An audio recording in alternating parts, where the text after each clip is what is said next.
Holo Gelato Familia. It's George, the Disney Italiano, coming to you with another Holo Gelato Live.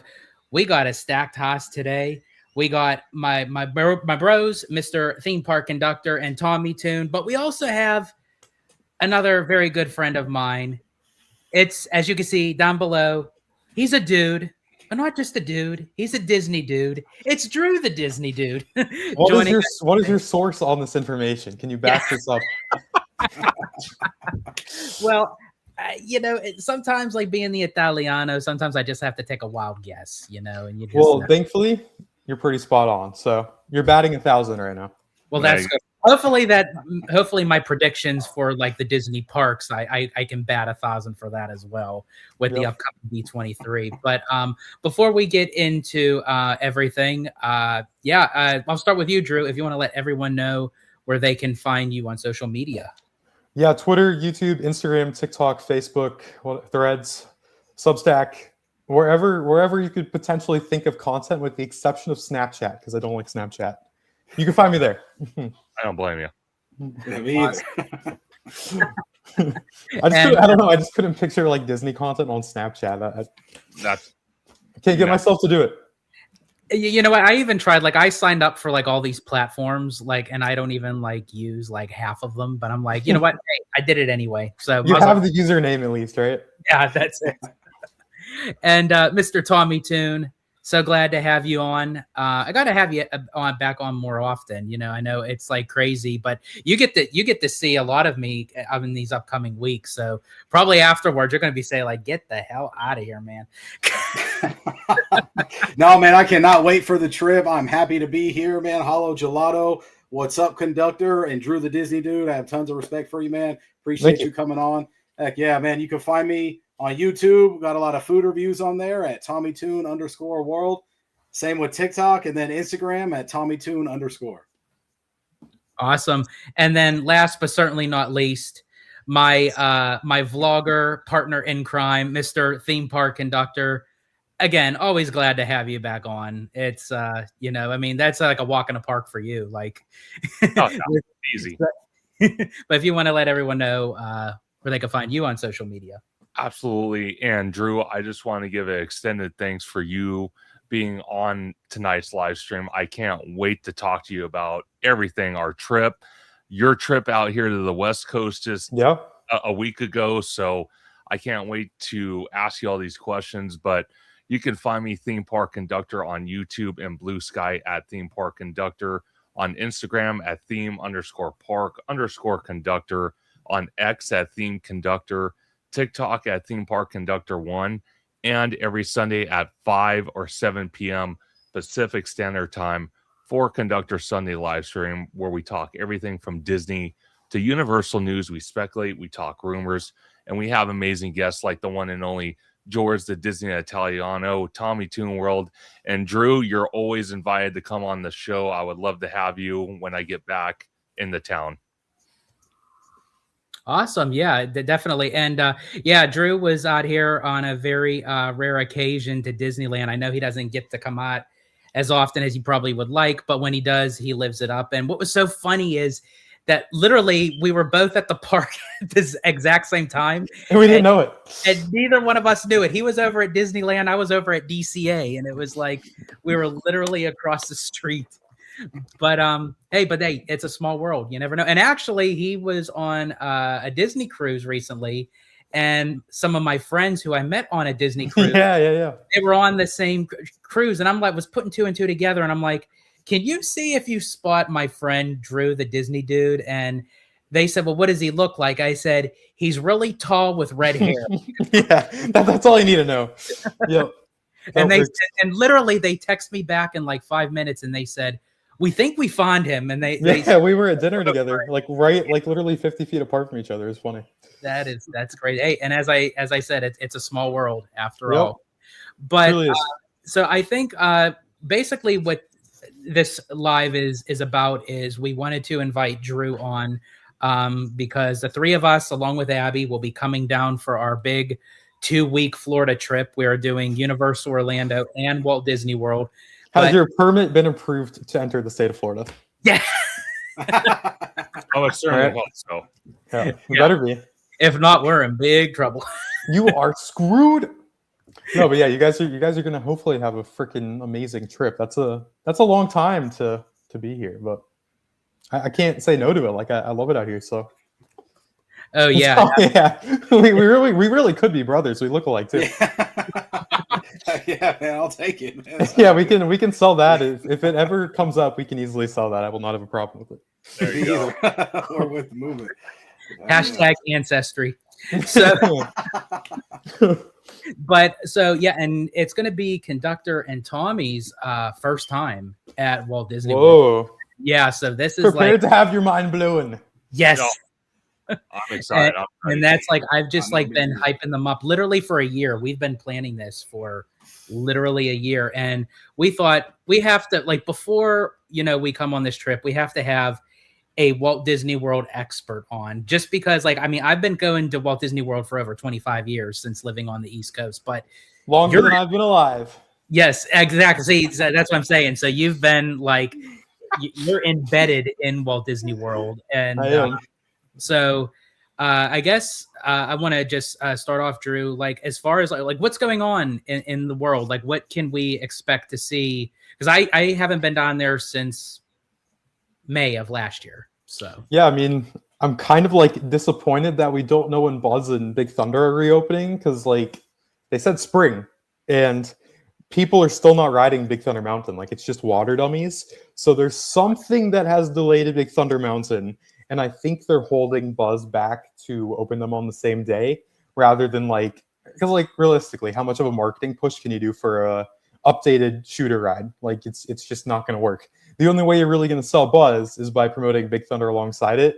So I think they've caught something with Big Thunder that has pushed it back, which sucks. Like, and usually they do like a 2-month heads up. Like they did a 2-month heads up for the shows at Hollywood Studios.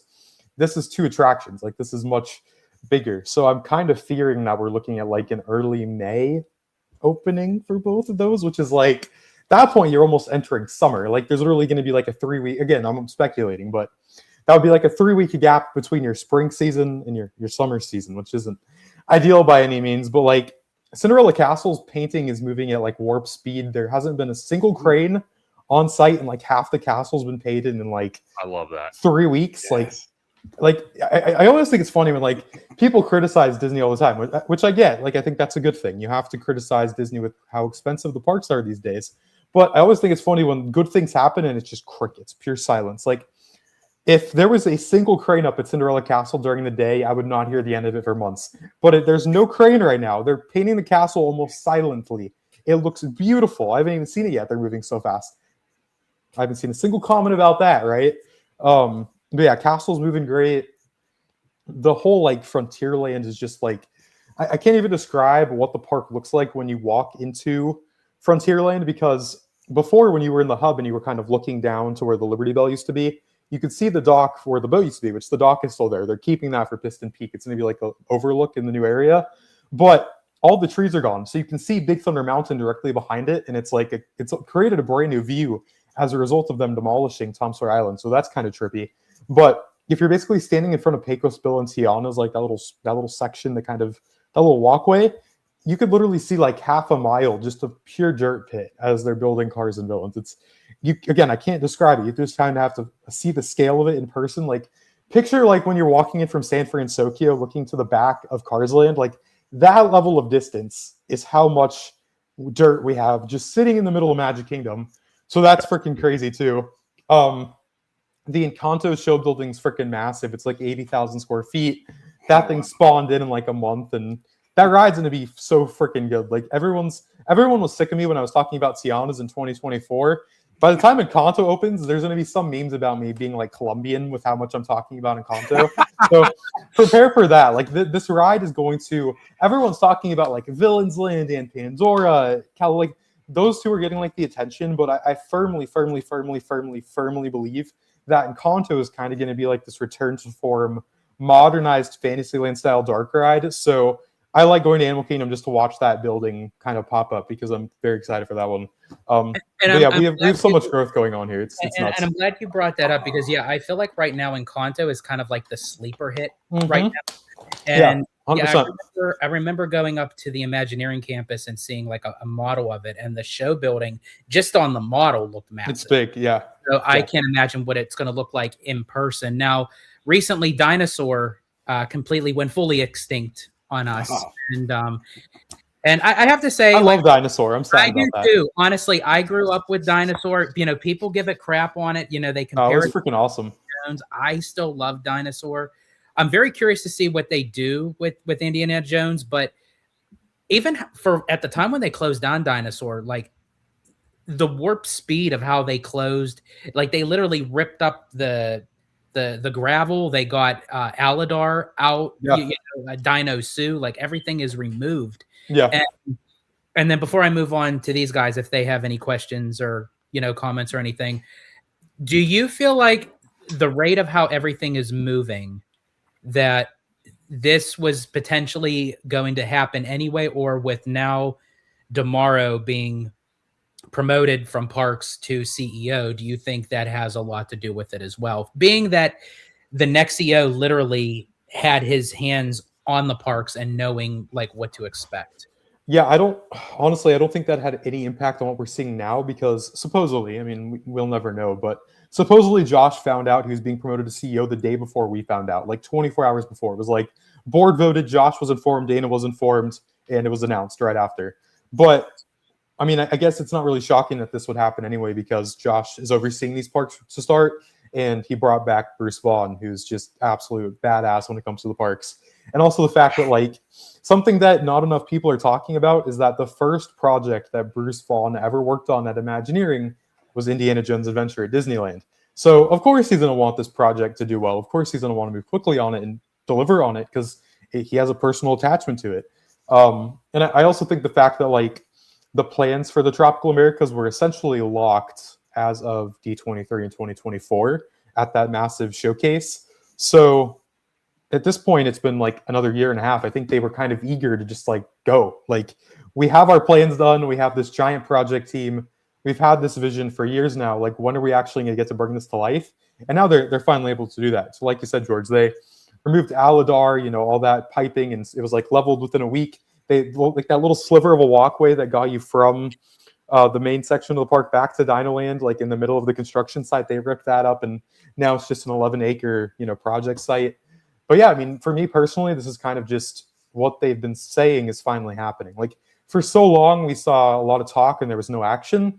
And like, yeah, I understand that to this day, it's still been taken out of context that Josh was saying we have shovels in the ground, and people are like, well, it took you this long to do this. But what Josh was saying is that we have shovels in the ground around the world, right? For the long-term vision, for like also the fact that there were shovels in the ground for projects, maybe over in Tokyo or Hong Kong. Like, Fantasy Springs was in active construction during that showcase, or it had just opened. So yes, it got taken out of context, and that's social media for you. People like to form a narrative.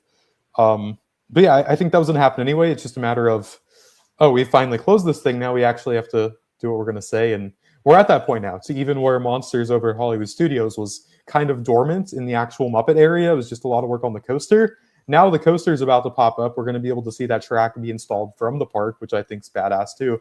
And they've even got scaffolding up on the Pizza Rizzo building, like actually getting ready to retheme that early in the year. So I think there's a chance that Monstropolis opens in 2027 as well. Now, this could be rumored, but alongside of what people were saying about in the community, like with Villains, Josh telling the Imagineers, go back to the drawing board. I don't buy it one bit.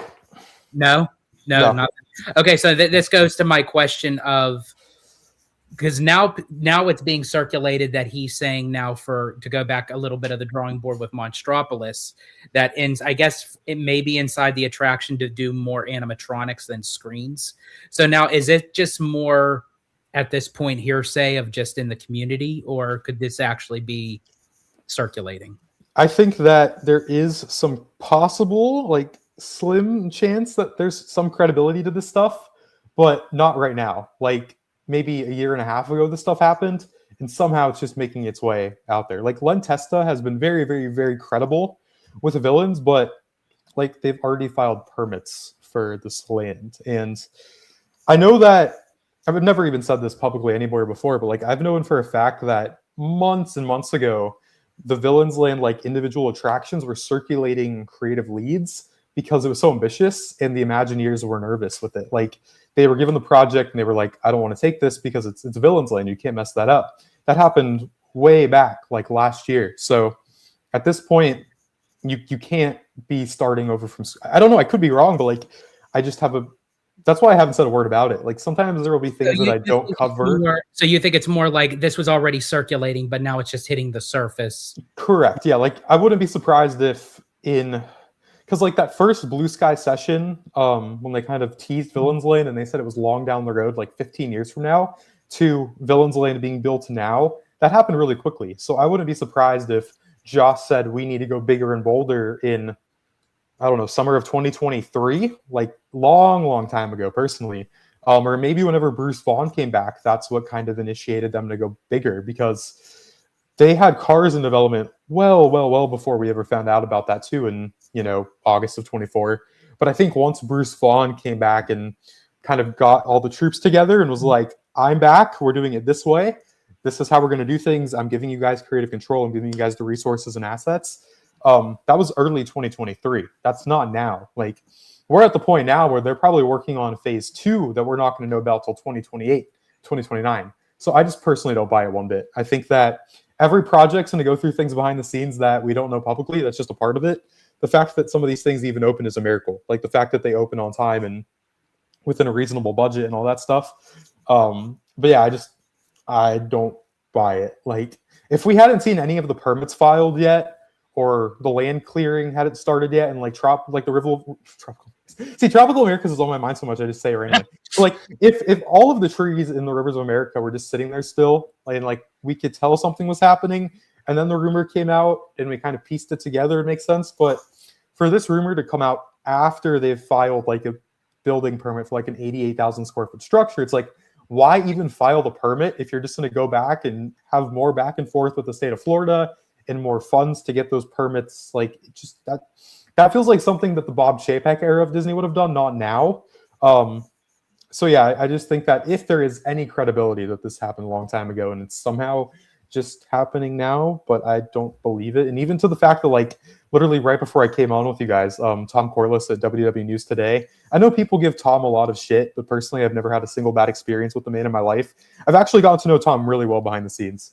And he knows people, and he just posted an article saying that he knows people in the know, and they said that the big and the bold thing was from step 1, the Genesis, years ago, and that there's no credibility to this whatsoever. So again, I don't know what Tom's sources are. Can't speak for what Tom is saying, but if Tom is accurate, then he's saying that it's not true. But again, who knows? Only Josh knows and the Imagineers. So I don't know, but at the same time, like I know I'm rambling. I love rambling, but at the same time, I do think there's a healthy side of rumors because it causes conversation, and the more people are talking about these parks, the better. So I love it in a sense.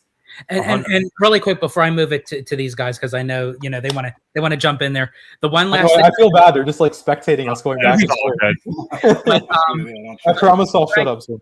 But no, I do agree with you, Drew, in the sense of that it is good for conversation, because that's what we're doing right now. Exactly. And it's like people always say, like, well, if it's not actual facts, why talk about it? It's like, well, you still can talk about speculation. You still can talk about rumors. Again, it's like you don't always have to talk about facts. But yeah, so that's all I wanted to say. So again, you guys want to jump in? Ask Drew. Your thoughts. Go ahead. Because again, this is going to be your guys' first trip. So as I said, go ahead. If I can help you in any way, I will do my best. Man, yeah, I got a lot of touristy questions, but I do have to admit though, I am pumped for Tropical Americas, man. I'm excited. Oh yeah, no, I have a working title for a YouTube video right now. I got to pull it up, but I'm trying to figure out like how to phrase this to where it gets views, because I'm going to put like a ton of effort in this video and I want it to do well. But I'm thinking of the title being Tropical Americas, Disney's next instant classic, or Disney's sleeper hit, just like something along the lines of like, wake up. Just because this project isn't some fancy, shiny Villains Land doesn't mean it's not going to kick ass. Like, pay attention. If you're getting Indiana Jones, a freaking carousel, a play area, meet and greet spaces, an Encanto ride, villagers, original characters, a giant hacienda, like, what else could you ask for? And then I know someone's going to be like, well, there's no animals in it. I'm going to be like, it's like, I get it. People want capybaras or whatever, the frick they want in Tropical Americas. But like, again, like, Antonio communicates with animals. If you don't think Right. there's not going to be animals throughout this ride, you're wrong.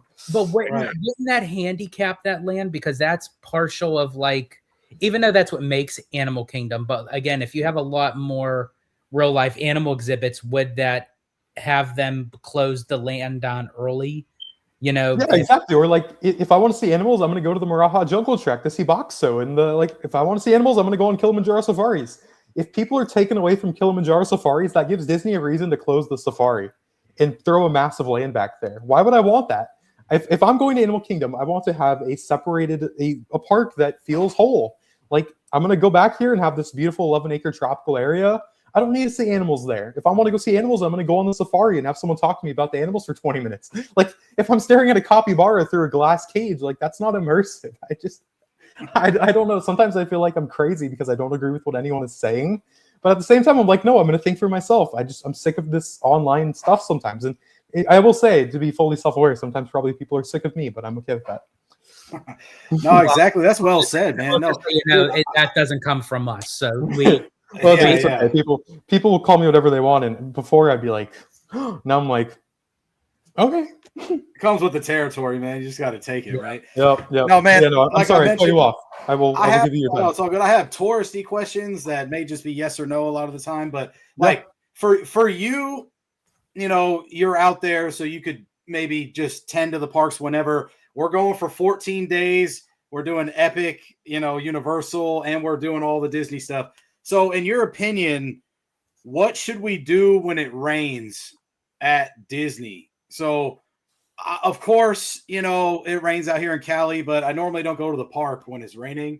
Yeah. So, like, what am I going to do? Like, do I get a poncho no matter what, man? This is a touristy question, like I said. Yeah, no, it's valid, though. Like, what does this comment say?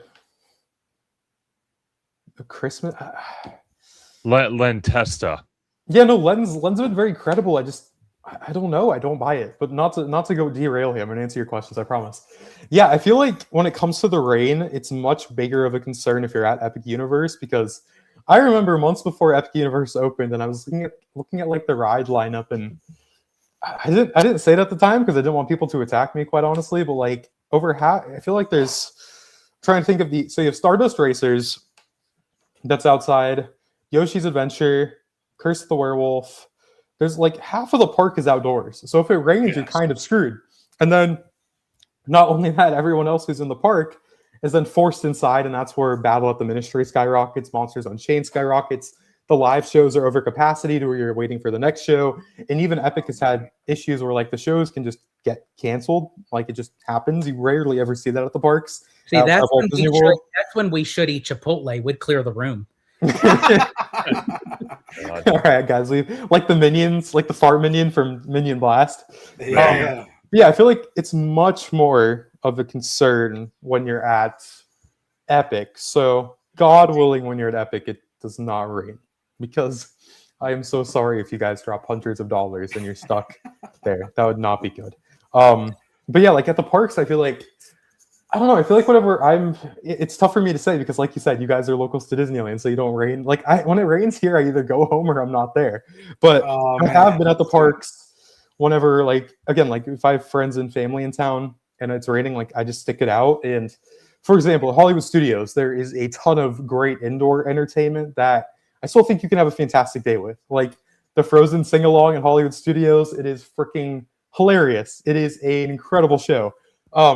Like, yeah, you're having the Frozen songs and maybe you don't want to hear little kids singing Let It Go, but the royal historians who tell the story of Frozen, I've seen that show probably 20 times, and every single time I've seen it, there's been a number of different jokes that I've never heard before. They're just brilliant. The Little Mermaid show over next to the Magic of Disney animation that's coming, that's my favorite show on property. Like, that is such an intimate show, and they did such a great job, like, retelling it. I genuinely adore that show. Again, it's just like a redone version of The Little Mermaid that was there for decades, but I love it that much. The Disney Villain Show, George, you know this. I don't love the Disney Villain Show. It's grown on me a little bit, but again, you guys haven't been here.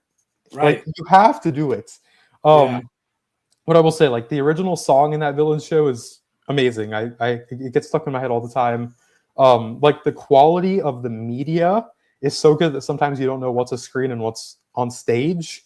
Oh, Like the set design is beautiful. So like Hollywood studios, there's a lot to do that you can get away with. You know, even like Galaxy's Edge is indoors, but I know Galaxy's Edge would not be a priority by any means because you have that out there. Toy Story Land, like again, you have Toy Story Mania. So, but yeah, Hollywood studios, I would just focus on like the live entertainment. Magic Kingdom benefits from its ride count, so you could like see the different versions of something like Haunted Mansion or Pirates of the Caribbean. Again, you guys have the better versions, so you kind of be like, why am I wasting my time doing this? But if you want to do something, our Small World's indoors, Haunted's indoors, Pirates is indoors. Tron can run in the rain. Space Mountain can obviously run in the rain. Yeah, I feel like there's enough to do at Magic Kingdom to have fun. But where that stuff gets affected is then like the Castle Stage Show and Festival of Fantasy. The Festival of Fantasy is unfortunately not in a good state right now. Like it's just kind of falling apart over the years, which sucks. But those two parks, I feel like you can have fun. Epcot, Test Track goes down. Guardians is open. Remy's open. Frozen's open. Soarin's open. Living with the Land's open. Nemo's open. Like I feel like at Walt Disney World, there's somehow always enough to do. But again, I don't know if you guys like the drink or if you're foodies, but you can always take a bus and go resort hopping, but that's not really getting value out of your ticket, you know? I guess the blessing about Walt Disney World is that we do have like some downtime, which I am going to take them resort hopping. Yeah, so yeah. And if you just don't want to be at the parks because the mood's kind of ruined from the rain, like it hasn't rained recently here. It's been freezing, but it hasn't rained. So knock on wood, I don't want to jinx it. But yeah, I feel like just seeing the resorts, like every single resort in a sense has its own story. Like Riverside, Port Orleans Riverside, and Port Orleans French Quarter, you could spend hours there just walking around and having an absolute blast. To the point that they actually train the characters at Riverside when they're learning how to interact with the guests. So sometimes you'll just run into like a Belle or Beauty and the Beast, Snow White, like Mickey, Minnie, Donald, Daisy. Like they'll just pop up and be there. And the horse carriages are beautiful.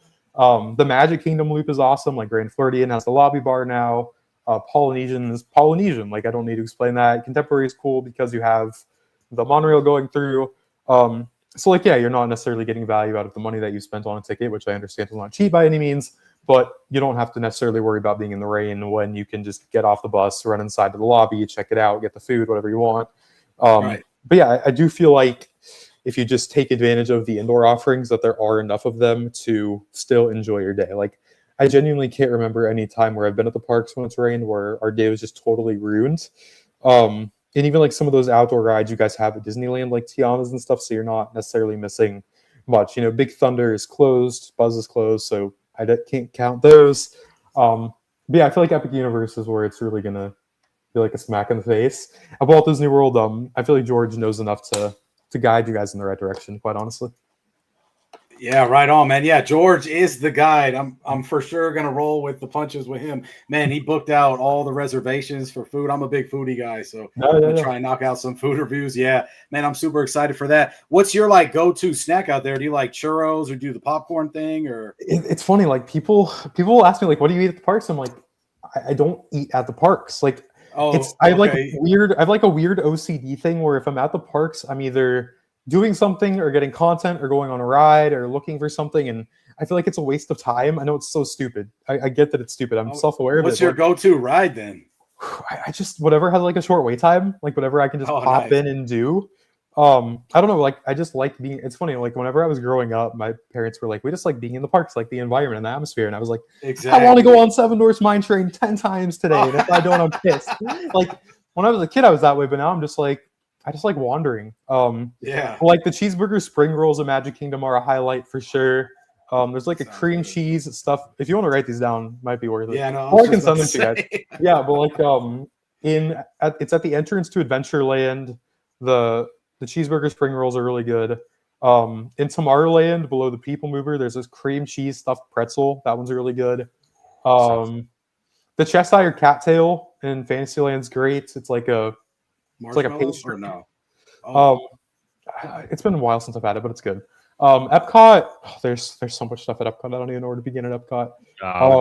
And we will be there for the Flower and Garden Festival. Yeah. We're actually the best thing you could do there is look at the foodie guide on Disney Parks blog because I don't know that with my heart. Well, like, I guess for like We're gonna the do 2 days at Epcot just because Yeah. of because no, that's and if you guys are footies, like I love that for you. It's just well, because I like- was telling them just in general of how big Epcot is. And it's Oh, like yeah. we could do a full day. Just I'm sorry, I still call it Future World. I know I really shouldn't, be. But the whole World Celebrations thing is such a joke. It's so bad. It's horrible. Yeah. So like, yeah, we could do like a whole day just in Future World, and then yeah. the second day could be for World Showcase. Yeah. No, Yeah. I'm gonna mentally go around the World Showcase in my head to think about the snacks. So at Mexico, there's like a margarita stand, and they have really good chips and guacamole. It's like 13. It's not cheap. It's like $13, but it's really good. Okay. In Norway, the thing that everyone gets is the school bread. School bread's like a must try. In China, there are very affordable spring rolls at like outside. It's like outside the entrance of China. It's like across the entrance. It's just like a cart. It's like $5 for 2 spring rolls, but they're really solid. In Germany, the Caramel Cloche, I don't know how to pronounce it, but there's like this incredible sweets place with like caramel popcorn, and you can get anything there and walk out with a smile on your face. They also have like grapefruit beer and massive pretzels in Germany. Those are always the grapefruit beer and the giant pretzels, like a go-to combo. I always see people with those together. Man. Japan is fun because they have like the whatever the Mitsu store is. It starts with an M. It's like the main massive store in Japan, and they have like so many like actual Japanese snacks that you can just grab. Same with China. Like they literally will have like Doritos from Japan or Lay's from Japan and China, like authentic things. I'm trying to think of what I'm forgetting. American Pavilion, like Regal Eagle Smokehouse has great stuff, but that's more of like a quick service rather than like a snack. France, Morocco, I don't think there's really anything in Morocco I'd suggest because they closed the main restaurant back there. France, if you go back, there's two places in France. There is a little ice cream shop, and you can get like ice cream inside of like a brioche bun. They put the ice cream in, they compress it. It's incredible. And if you walk back past that, there's like a hidden bakery in the corner. They like giant 2-foot long baguettes, like croissants dipped in chocolate. It's just absolutely ridiculous. I need it. Yeah, United Kingdom's fish and chips. I feel like if you want like an actual meal, that's not a bad thing by any means. Canada, again, like you guys are gonna have the Flower and Garden stand, so Canada you could do that. But yeah, I feel like Mexico's chips and guac, school bread in Norway, spring rolls in China, Germany's all the sweets, the grapefruit beer, the pretzel, and then France would be the ice cream and the treats, like all the bakery stuff. So yeah, you can spend a ton of time and money if you want to. Yeah, man, you just laid it all out for me. I just took it down, man. I'm like, hey, George, man, hey, remember what George said? We gotta go over here. Yeah, come on. Yeah, or just like text George. Just send me a text when you guys are here, and I'll be like, go back here, take a left, move to the right. Where's that hidden bakery at, man? It's funny because like when you're in the France Pavilion, like everyone goes to Remy or everyone just sees like the Beauty and the Beast sing along. But if you go to the left, there's this little ice cream parlor, and if you go back like 50 feet, there's like a massive gift shop. In the little bakery, but like they have really cool things, and they're always adding new things to that bakery. Like the last time I was there, they didn't have that chocolate dipped croissant, so like now I want to go back and get this giant croissant that's like the size of my head. And they're also brilliant because they know that if it's the size of your head, you're going to post it on social media, and the people are like, "Oh, let's go back to France," and then there's a 20-minute line. But, and then Abby likes to get. It's in the Germany Pavilion. It's like this caramel bar. Yeah. That's where they have the caramel popcorn. Yeah, they have like caramel like cookies too. It's like 2 caramel cookies with like cream. That's usually where I get my caramel apple. Yeah, no, they like you can smell the caramel from like 5 feet outside the door, and at that point you're hooked. You're not getting out of line. So have fun. Wow. Man, that's crazy. And then just real quick, I'm a Disneylander. This is fresh. So do you do a lot of mobile orders if you're not doing sit downs? I rely on mobile orders. I genuinely cannot remember the last Same time as over that, here then. Yeah. I cannot remember the last time that I actually stood in line. Usually, like again, that's if I'm here with someone who has no clue what they're doing and I'm just going along with their day and I don't want to like sound like a prick. I'm just like, okay, we'll wait in line. Like that's not efficient by any means, but yeah, like the one thing about like Walt Disney World mobile ordering that I think is a little bit better than Disneyland is that because we have more options, you don't necessarily have to wait for those things. Like even in the Right. 48 hours that I was at Disneyland, there was a couple times where I was going to get something and it had like a 45-minute wait. Like, I'm not doing that. Meanwhile, I can walk into Magic Kingdom and I can go to Pecos Bills, Columbia Harbor House, Cosmic Rays, Pinocchio's, and it's within 5 minutes. So, like Magic Kingdom's food is shit. I don't like Magic Kingdom's quick service by any means, This is but good to know. you can get that crap if you really want it. What I think. No, it's good to know. Yeah. Man. This is great. Wait, to know. you know what's so funny is I agree with you. I think like out of all the places, Magic Kingdom, like the quick It's service. horrible. It's Shit. horrible. Which is funny because it's the world's most visited theme park. It's like, what But are we at doing the here? same time, it's like a rite of passage that you have Yeah. to go into Cosmic Rays Cafe to Yes. see Sunny Eclipse. Like Yes. that is like, Let's do and it. that's what I usually do. I go in, I see Sunny Eclipse, and then I leave. People I don't even get the Yeah, it's like, why is there a grown man taking a picture of the space robot? yeah. No, I'm there every. I remember years ago I saw this picture of someone standing in front of Sunny Eclipse, and they're like, "I got barricade for Sunny." Like they just walked into a concert and they'd ran up just to see him, and there's like, I was dying at that. But yeah, I feel like the best, like, if you want, I guess I should say that Pecos Bill has updated their menu recently, so it's a lot better. Columbia Harbor House has like the fish and the seafood, so the quality is not bad. But I feel like most people go to Cosmic Rays and they're just like, why is my burger so dry? But yeah, I feel like if you want more of like a quality option, I would suggest Columbia Harbor House or Pecos Bill. The pizzas aren't bad at Pinocchio's either, but sometimes they're dry. So I guess Pinocchio's fun though if you want to get like a view of Small World. Like you can look into It's a Small World, and that's the only good thing that our Small World has going for it is getting to wave to the people. I went on Small World when I was at Disneyland. I'm like what? Ours is just there. Yeah, right. What rides did you hit out here this trip? I did a lot, thankfully. I did so much. I started at Rivers of America. I had to. Your guys' Rivers of America is God tier, by the way. I was like, there's an animatronic shaman back here? Like what? That was cool. I finally did Tiana's. I love Tiana's out there because everything was working. Wink, wink. Yes. Walt Disney World, get your crap together.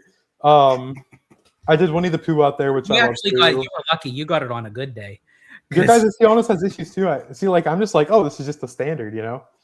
But yeah, I did a lot at Disneyland. I didn't do Haunted Mansion because I should have done Pirates of the Caribbean, but I didn't. All like the classics in like I love those like easy to get on rides in Fantasyland, like Pinocchio, too. Snow White, Mr. Toad. Yeah, like Hell Casey yeah. Jr. I did like that whole lineup. I walked through Tomorrowland. I did Buzz because I had like a 5-minute wait. Yeah, I also was like, oh, this is why everyone's complaining about Tomorrowland. It just feels abandoned now at Disneyland. Like Yeah. your guys, I'm trying to think like what compare. I guess like what they did to Epcot is like what I compare Tomorrowland to at Disneyland. I did Radiator Springs Racers. I did Indiana Jones, Monsters Inc. Because I thought Monsters Inc. was that was going to be my last time on it, and they're like, oh yeah, we're not closing that till next year. I'm like, yes, because I love Monsters Inc. Like it's simple, it's fun, like it's physical environments. There's animatronics. They don't move a lot, but they're there. So I got lucky. I was there for a very short time, but I kind of got to do everything I wanted to do. So that was like a checklist, like 70th, like anything here for the 70th, just check it off, check it off, check it off.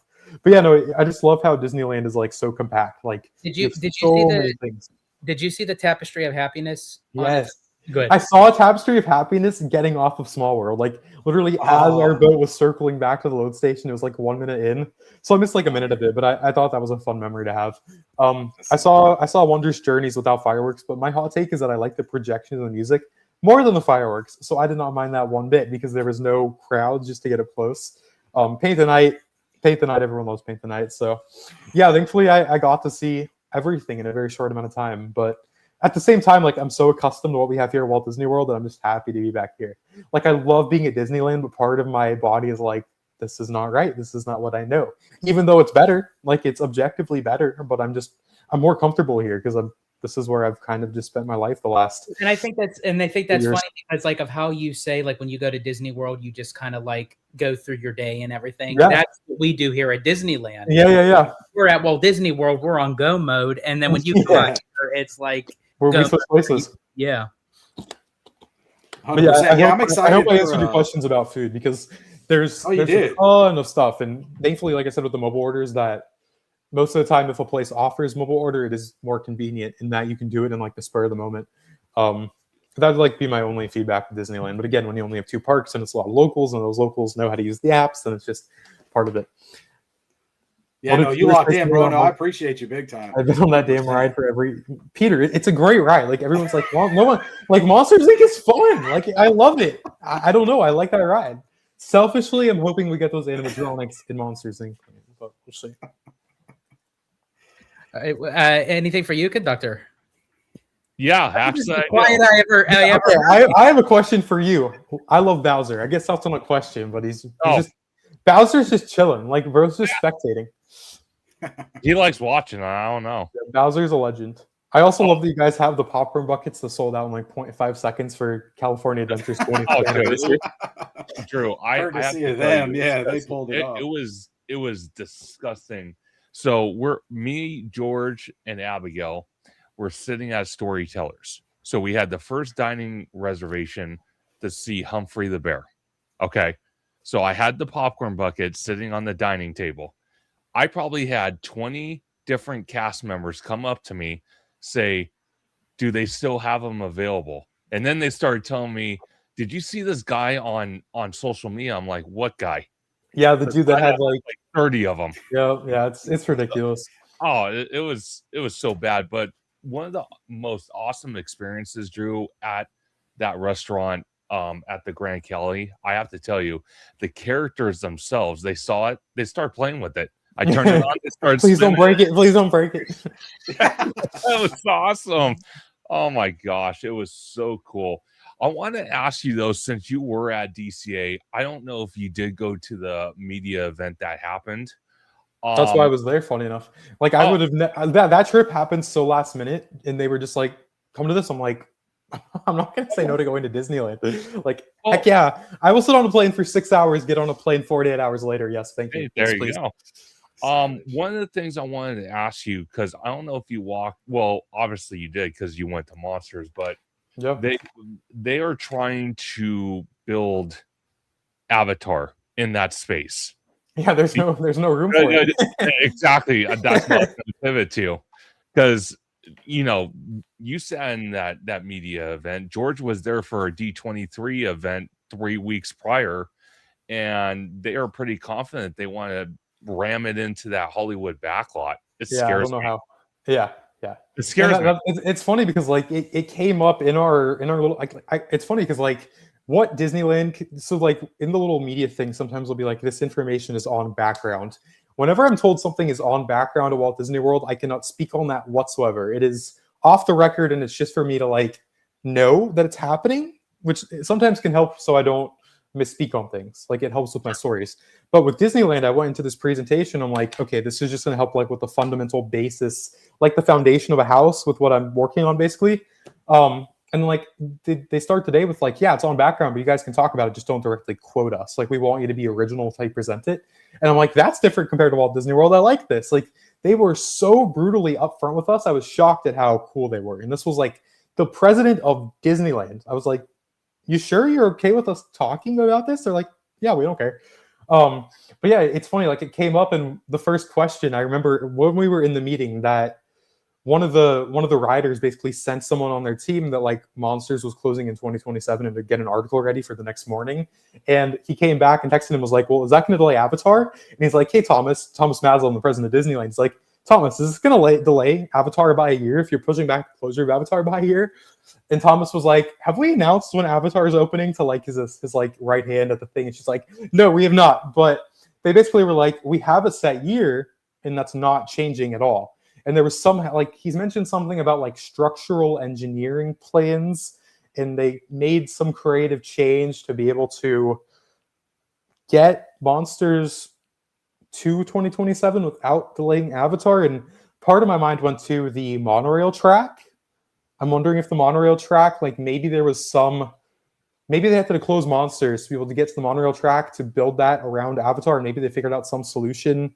Maybe that's why Monsters was closing now, because of the monorail and trying to theme it. Or I don't know. That's just my personal gut feeling. But some sort of team effort to allow Monsters to stay open that he even said he didn't think was going to happen. So I don't know the specifics on that. But yeah, when I was walking back to Monsters, I'm like, is this even enough space for one e-ticket ride, let alone theming, walking space, food, merchandise? That's why I feel like they're kind of going back and forth in between like what they're calling this. Like originally it was an Avatar experience, then it was an Avatar destination, an Avatar area, an Avatar land. Like it's gone through like all these different iterations of names. I feel like Avatar destination kind of fits because it's like it's there, but you're kind of just like walking in, going on a ride and leaving. But yeah, I was kind of looking around me and I'm like, like, and also the fact that like they haven't even started on this like Eastern Gateway, like the whole parking That's garage. what scares me. Yeah, like I don't know, but Thomas, like I was very fortunate to be in that room. There was only 14 of us, but he was like, yeah, it's his exact words were it's progressing beautifully. So I'm taking his word for fact, but at the same time, we know that Disney can change things at any given moment, and that project could completely disappear. That's what I'm thinking. Like, I believe and agree to the fact that it is progressing beautifully, but is it going to progress beautifully in the back lot, or could it eventually progress beautifully, possibly? Yeah, maybe it grows outside of that space. Yeah. And maybe that's part of the reason why they're keeping Monsters open is to, like, once Bob Iger exits the company and Josh is at the helm, they're like, Josh, he's gone. We can do whatever we want now. But at the same time, as much as I want that to happen, I don't want Avatar there. I have no interest in that. But again, just something that Thomas Maslin brought up, like we were talking for 2 hours and 18 minutes, and he kept saying, we want new visitors at Disneyland.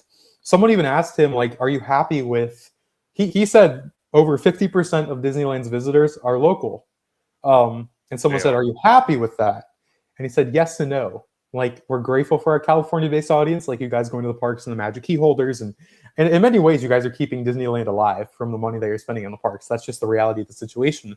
But at the same time, that I spent last week literally is going to just pay for basically the. It's going to pay for an animatronics arm fingers, right? But he was basically saying that they want to get first-time visitors to Disneyland. And my mind then went to, that's where Avatar falls in, because if Avatar is making, billions and billions with the general family at the box office, in their mind, what better way than to get them to come to Disneyland by having Avatar there? Maybe Zootopia isn't going to make that extra little pull. Like, I think Zootopia would be perfect for California. It doesn't fit the name California Adventure by any means, but neither does that most of the park at this point. But like, I don't know. Part of me was like, oh, that explains this whole Avatar thing. It's because you want new people to come here. You're trying to expand. He was kind of like the west of the Rockies, like that mountain line is just like where they get all their people from. And they're trying to go beyond that, like the rest of the country.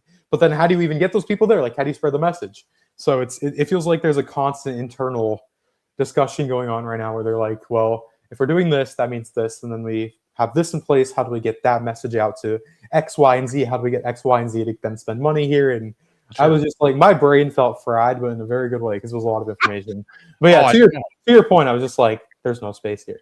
Well, see, it's interesting. And before I continue, I want to give a big shout out to Madame Lizelle for gifting two $20 super chats. Absolutely amazing. Drew, the only way that's a great suggestion, by the way. The waffles are very good. Oh, I'm definitely trying. Yes, you have to. They brought those back. They got rid of them. People were so mad they brought them back. And then for the second $20, the cheeseburger steam. Yes.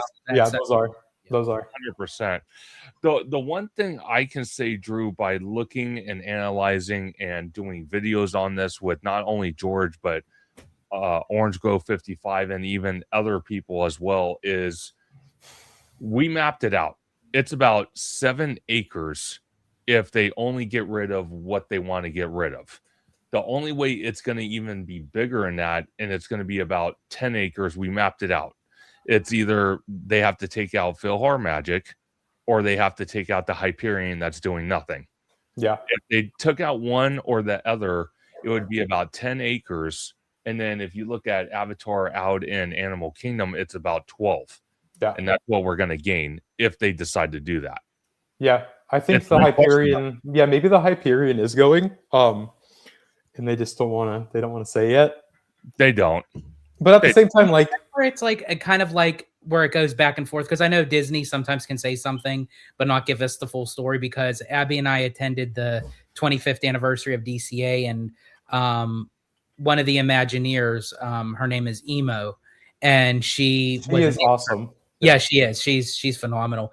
And she was talking about like her internship of how she got started, and she agreed with Steve Davison when he said like they fought tooth and nail to get that theater in there, and that was one of her first projects as an intern. So she even has like a soft spot for the Hyperion, and she is on the project of Avatar. So I'm very curious to see that tug and pull. Is she going to give in and they get rid of the Hyperion, or if they eventually decide to keep it and use it for something else.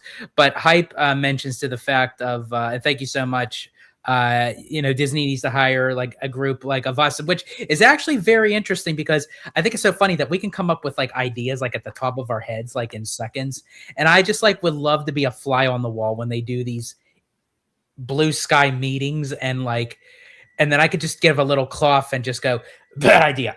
Good idea. Well, it's funny that Hype mentions this, because something that I was like, whoa, that's kind of neat, is that Thomas Maslam, again, the president of Disneyland, he literally told us that he watches creators to kind of see what's happening and how people are talking about Disneyland, like what the recent developments are, even sometimes things that he might not be aware of because he's in meetings and he's not on the ground at the parks, even if he wants to be, to perception and what the feedback is and how they can improve. And I'm not trying to be like a spokesperson here, but again, like I didn't feel very corporate coming out of that presentation. Like he literally said that he has been reading every single letter, handwritten letters coming to his office recently to improve. And that's the president of Disneyland. Like I can see that, because honestly, I'm starting to see a transition just in every direction of the company right now. It really seems like they're really trying hard to get back to what Disney is known for, and that's a good thing. I feel like in many ways, part of it is the bare minimum. Like this is Walt Disney's park. Like we need that level of care at the parks. Like I couldn't picture any other resort leader just sitting down for 2.5 hours just talking like that. Yeah. And that's why part of me is sad that we couldn't take photos or videos of that, because if I could share some of those moments and people could see what happened, like they would understand that I'm not just saying what Disney wants me to say. Like I'm actually passionate about this. Like the last few days, I felt more motivated than ever to create content because of that meeting. And you know what? I really think honestly they should consider that. Maybe not everything, still do things that's like private and media, but maybe do a few things where even if it's live stream, that us as fans can have the reassurance to say, you know what, they really are trying. They really are, I think that would be a very good idea if they were to do that. No, I fully agree. I think that's something that Disney could greatly benefit from is like a walkthrough through the park, like something that's either recorded after hours or before the park opens, just with the leader talking about where they're at right now, what their short-term goals are, what their long-term goals are, what feedback they've heard, what they're working on to improve. Like if Disneyland had just made a 30-minute long YouTube video about what was shared with us and made it professional on YouTube to where anyone could watch it anytime, it lives on forever, I think that would go over so well with the fans, right? I don't know. I feel like that would add a great bridge between fan base and leadership, and it would connect that gap that might be there right now. But George, I fully agree with you. I think that we're seeing a shift, and I think at least I hope it's going to get better with Josh leading. Yeah, Nemo's fun too.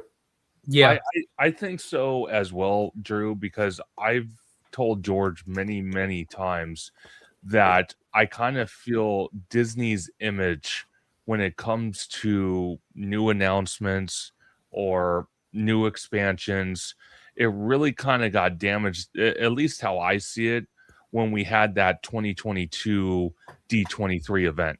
Where basically the whole parks panel was blue sky.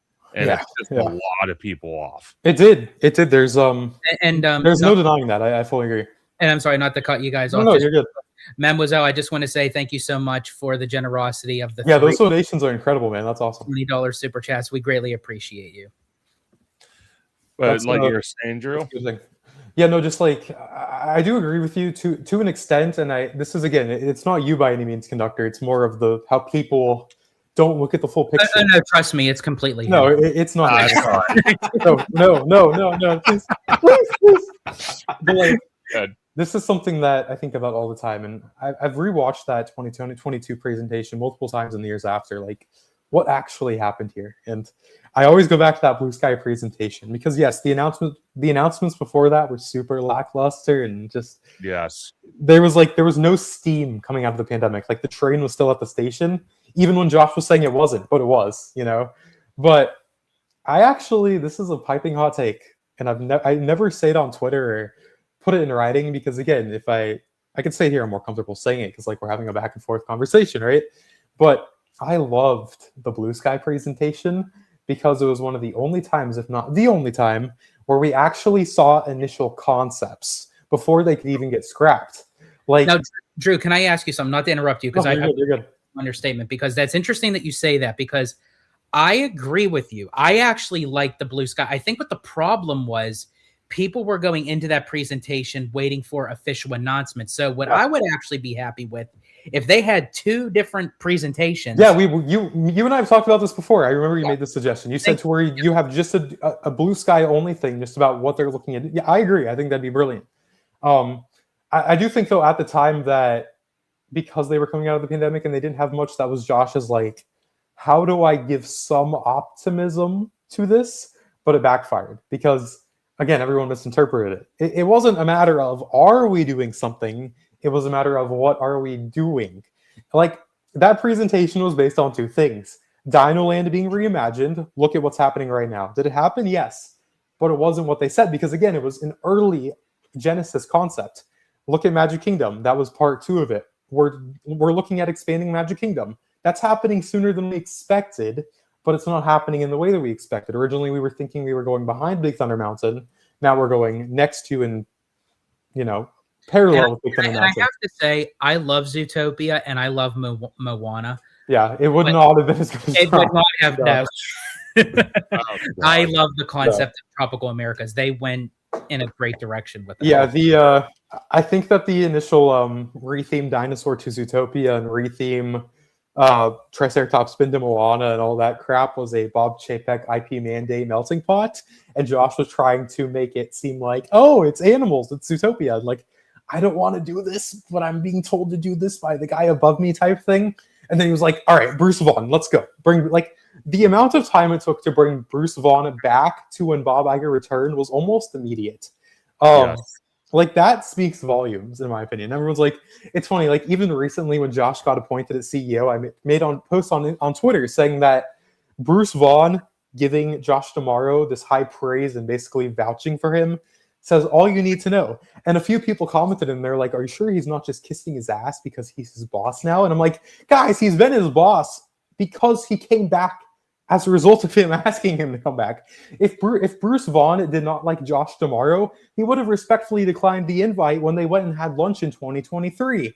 He came back because of Josh. Of course he's going to like Josh. He liked him since he came back. Like, what do you mean? But again, Vaughn, like, there's no insight. It's just emotional reaction. And Vaughn put out a great, message out on his social media, when he announced D'Amaro was going to be CEO. So, yep. That was the one. I was like, that's the only seal of approval I care about.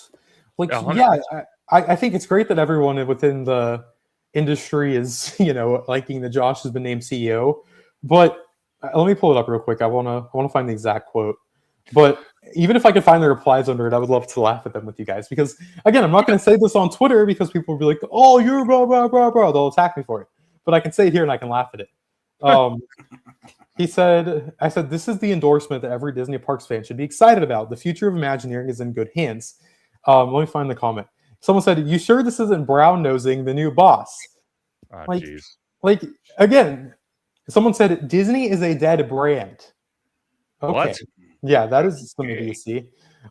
Christy said, "If you have never heard anybody suck up before, I guarantee you, if I asked all of these people face to face in person, do you know the story of how Bruce Vaughn came back to Walt Disney Imagineering and why Josh and Bruce are so close?" They'd say, "Oh, that doesn't matter. That's relevant." They would twist it in some way rather than looking at the facts. Like every single thing that I do with my content is like, yes, I've been very opinionated recently more than ever. I'm aware of it. And again, no one has to agree with me by any means. I could care less. If you do, I could care less if you don't. But every single opinion that I make is based on some logical thing behind the scenes, even if they don't realize it. Like these comments just drive me nuts. It's like, And the 33 people bookmarked this post. Like, what are you trying to say? Like, come after me in a couple of years? Like, I always think it's funny when people bookmark something that it has no like why? Like like it's an opinion. Like, why are you bookmarking my opinion? It's so stupid. Anyways. Oh, it's so dumb. Well, Yeah. one thing I want to ask you, Drew, is because we've been kind of all speculating recently since DeMauro got named the CEO, who is a great contender to Ooh, take I his love this spot. question. And I I have a said unique take here. I said I would love to see Bruce Vaughn take his spot, and I would like to see Joe Rohde run Imagineering. That's my prediction. Okay, I'm going to respectfully disagree with you because I don't want anyone coming near Bruce Vaughn's position. I love Joe Rohde, don't get me wrong. I don't see anyone else better than Vaughn leading Imagineering. Like, selfishly, I'm like, does Bruce deserve the chairman role? Yeah. Like, I love everything about him. But I do feel that he's best to stay at WI for a while. And I also feel like it could hurt Imagineering because they finally have a leader that believes in them for the last 3 years. And if you mess with that DNA and chemistry, that could hurt everything. Oh, yeah, no, 100%. I hear you. Trust me. It's gone through my head many times. Not that you guys asked this, but I will say the person that I hope gets picked as chairman of the parks is Michael Moriarty. This is a name that's not very well known, but he led Hong Kong Disneyland through like its toughest time.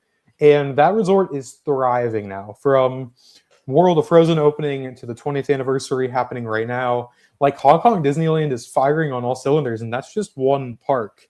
They're even building like this brand new Pixar theater, the whole Spider-Man thing, the Avengers expansion. I think Michael Moriarty has a very similar personality and understanding as DeMauro. They're both very tall too. So I feel like if Michael Moriarty took over, it would just be like a similar approach. Like, it wouldn't be too massive of a shift.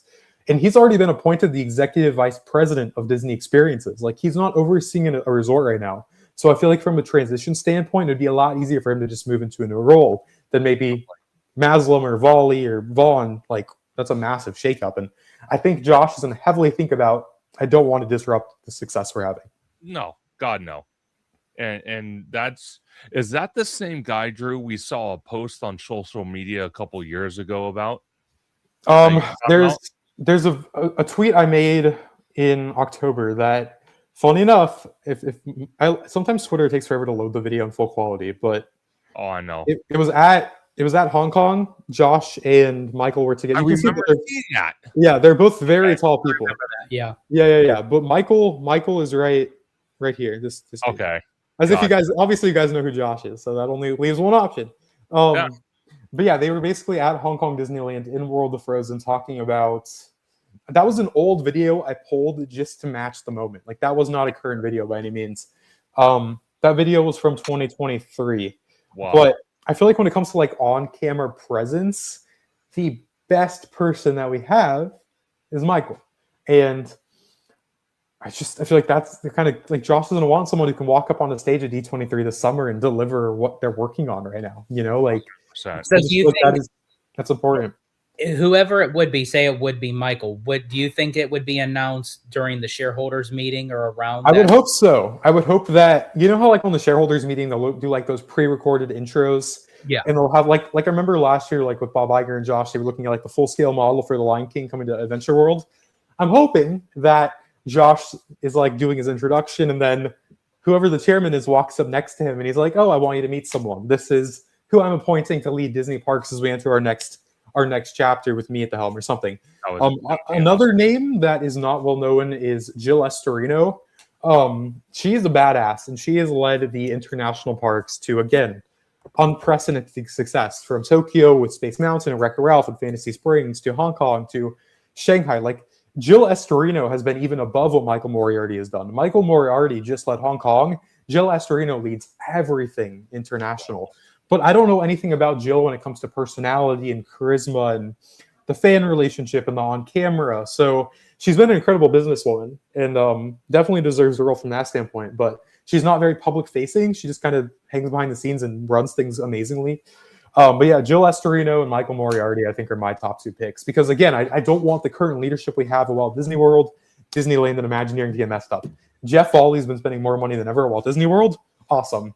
I was just, like I said, with Thomas Maslam, the guy gets it. Awesome. I don't want him to leave that team that he's now bonded with. And again, Bruce Vaughn with the Imagineers, I think they're set. So basically, if it's not broken, don't fix it. And and trust me, it was broken for how many years? So now we finally got like some mending. You know, yeah, I agree with you. I feel like, in my opinion, like all this would have to be announced. I would think they would want to have this already before D23 because that are going to have to come up on stage and make these announcements. Because you would think. I really don't think. I mean, obviously, Josh is going to come out on stage, but when it comes to the parks presentation, you know, he may show up, but I don't know if he would be like the master of ceremonies like he was prior. Yeah, I don't think so, especially in his first year. Like maybe in 2028 he'll come back and do it once he's settled into the role. But yeah, I feel like they're going to want these sets. If I'm Disney, I'm setting those successors immediately on March 18th because why would you want them to come in after you've started your vision? Like, why would you want them to miss any of that crucial? Like, that'd be like trying to build a Lego without the assembly kit. You know what I mean? Like, you can't. I feel like if they want to be on the same page and start off on the right foot, you announce. I mean, maybe the chairman's already been picked behind the scenes and they're just waiting to drop it on the 18th so it hits the news cycle and gets out there. But yeah, I just feel like Michael Moriarty or Jill Estorino would be the easiest transition period for them because they don't necessarily oversee something as direct. And also the fact that like the international parks are undergoing a ton of growth, but every single one of those parks has their own leaders. So if Jill has to step away, well, hey, you're just taking a little more ownership of what you've already are owning at that point. So yeah, it'll be fun, but I'm ready. And I think we could all say in unison, I honestly am strongly under the impression they're going to announce the second park for Shanghai. Oh, it's happening. Yeah. I need to do a YouTube video on that, but that's like one of the most obvious things. And I feel like Disney kind of announced it themselves when they're like, we're building a 4th hotel. It's like, bro, why do you need a 4th hotel with one theme park? Like, what are you trying to tell us? Yeah. Why are you expanding soaring over the horizon if you're not expecting more people at Shanghai Disneyland? That's like the whole like worst kept secret thing with like Velocicoaster and Hollywood Drift. Yeah. Like the Shanghai Disneyland second park is like the worst kept secret. At this point, everyone's gonna be like, okay, whoa, wow, oh my gosh, I did not know that was happening. Oh my god, no, I'm excited though. I love new theme parks.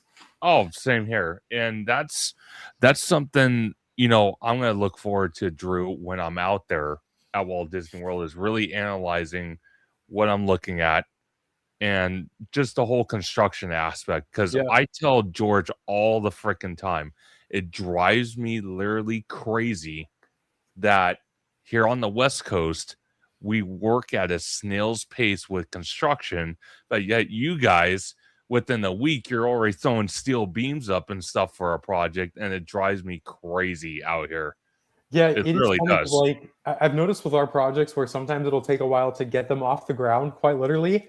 But then once that first thing hits, it is full steam ahead. Like it's almost like because we have like the swamp and the wetlands and the soil that's not as strong as California, it takes longer to get to that point. But once you're ready to go vertical, it is by that point the plans are fully developed. Like there's no more hold up on the creative side.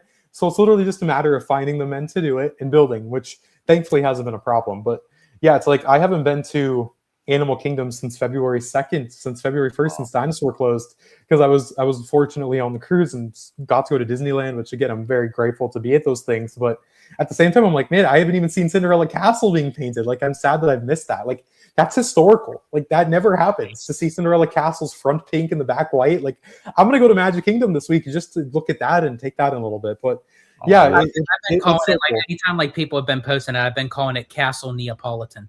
You have to make a meme out of that. If there's anything that would ever go viral, that would be it. So I'll let you take that idea. But Dragonblood says, Drew, I read your Substack article on Avengers. I cannot wait for that dark ride. Funny enough, my 3 most anticipated rides are Runaway Railway, Rise of the Resistance, and Transformers.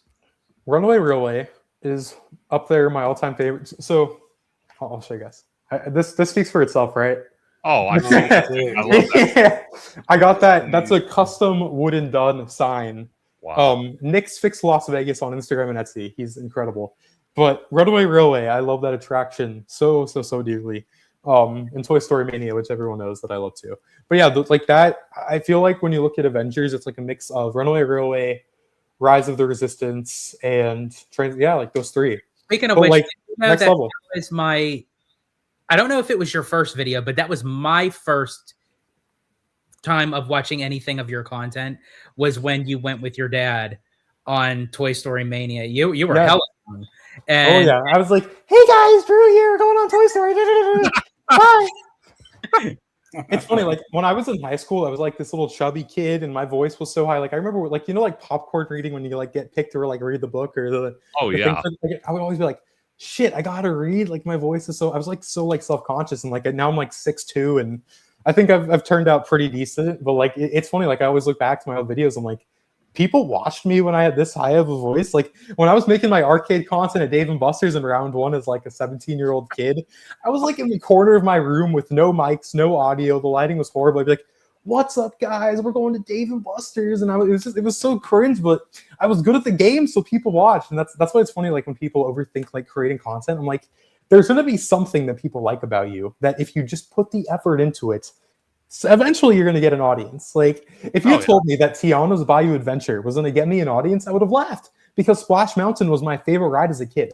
I love Splash Mountain so much. And then to see that change, but that was what unlocked me to get like, what? Like, whoa, it's crazy how sometimes the things that the least expect can be the biggest impact on what you're trying to do. It's freaking wild. I know that sounds so cliche. Like I'm not trying to be a motivational speaker up here by any means because I hate when people try to be fake and force stuff on you.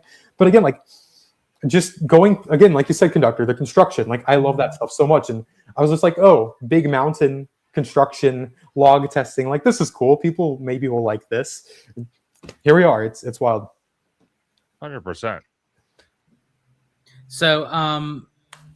so just talking about the trip in general, because my thing is because I always have a great time at Walt Disney World, regardless, But Tommy and Conductor have been asking me, throughout the year that we've been putting this together, so what are you looking forward to the most? And I said, honestly, what I'm looking forward is watching you guys experience all this for the first time, because it's nothing like taking whatever term you want to use, greenhorn newbie to like their first like time at Walt Disney World and Universal Orlando, because literally what I have planned for is I'm going to try to capture their first moment seeing the icons of the park.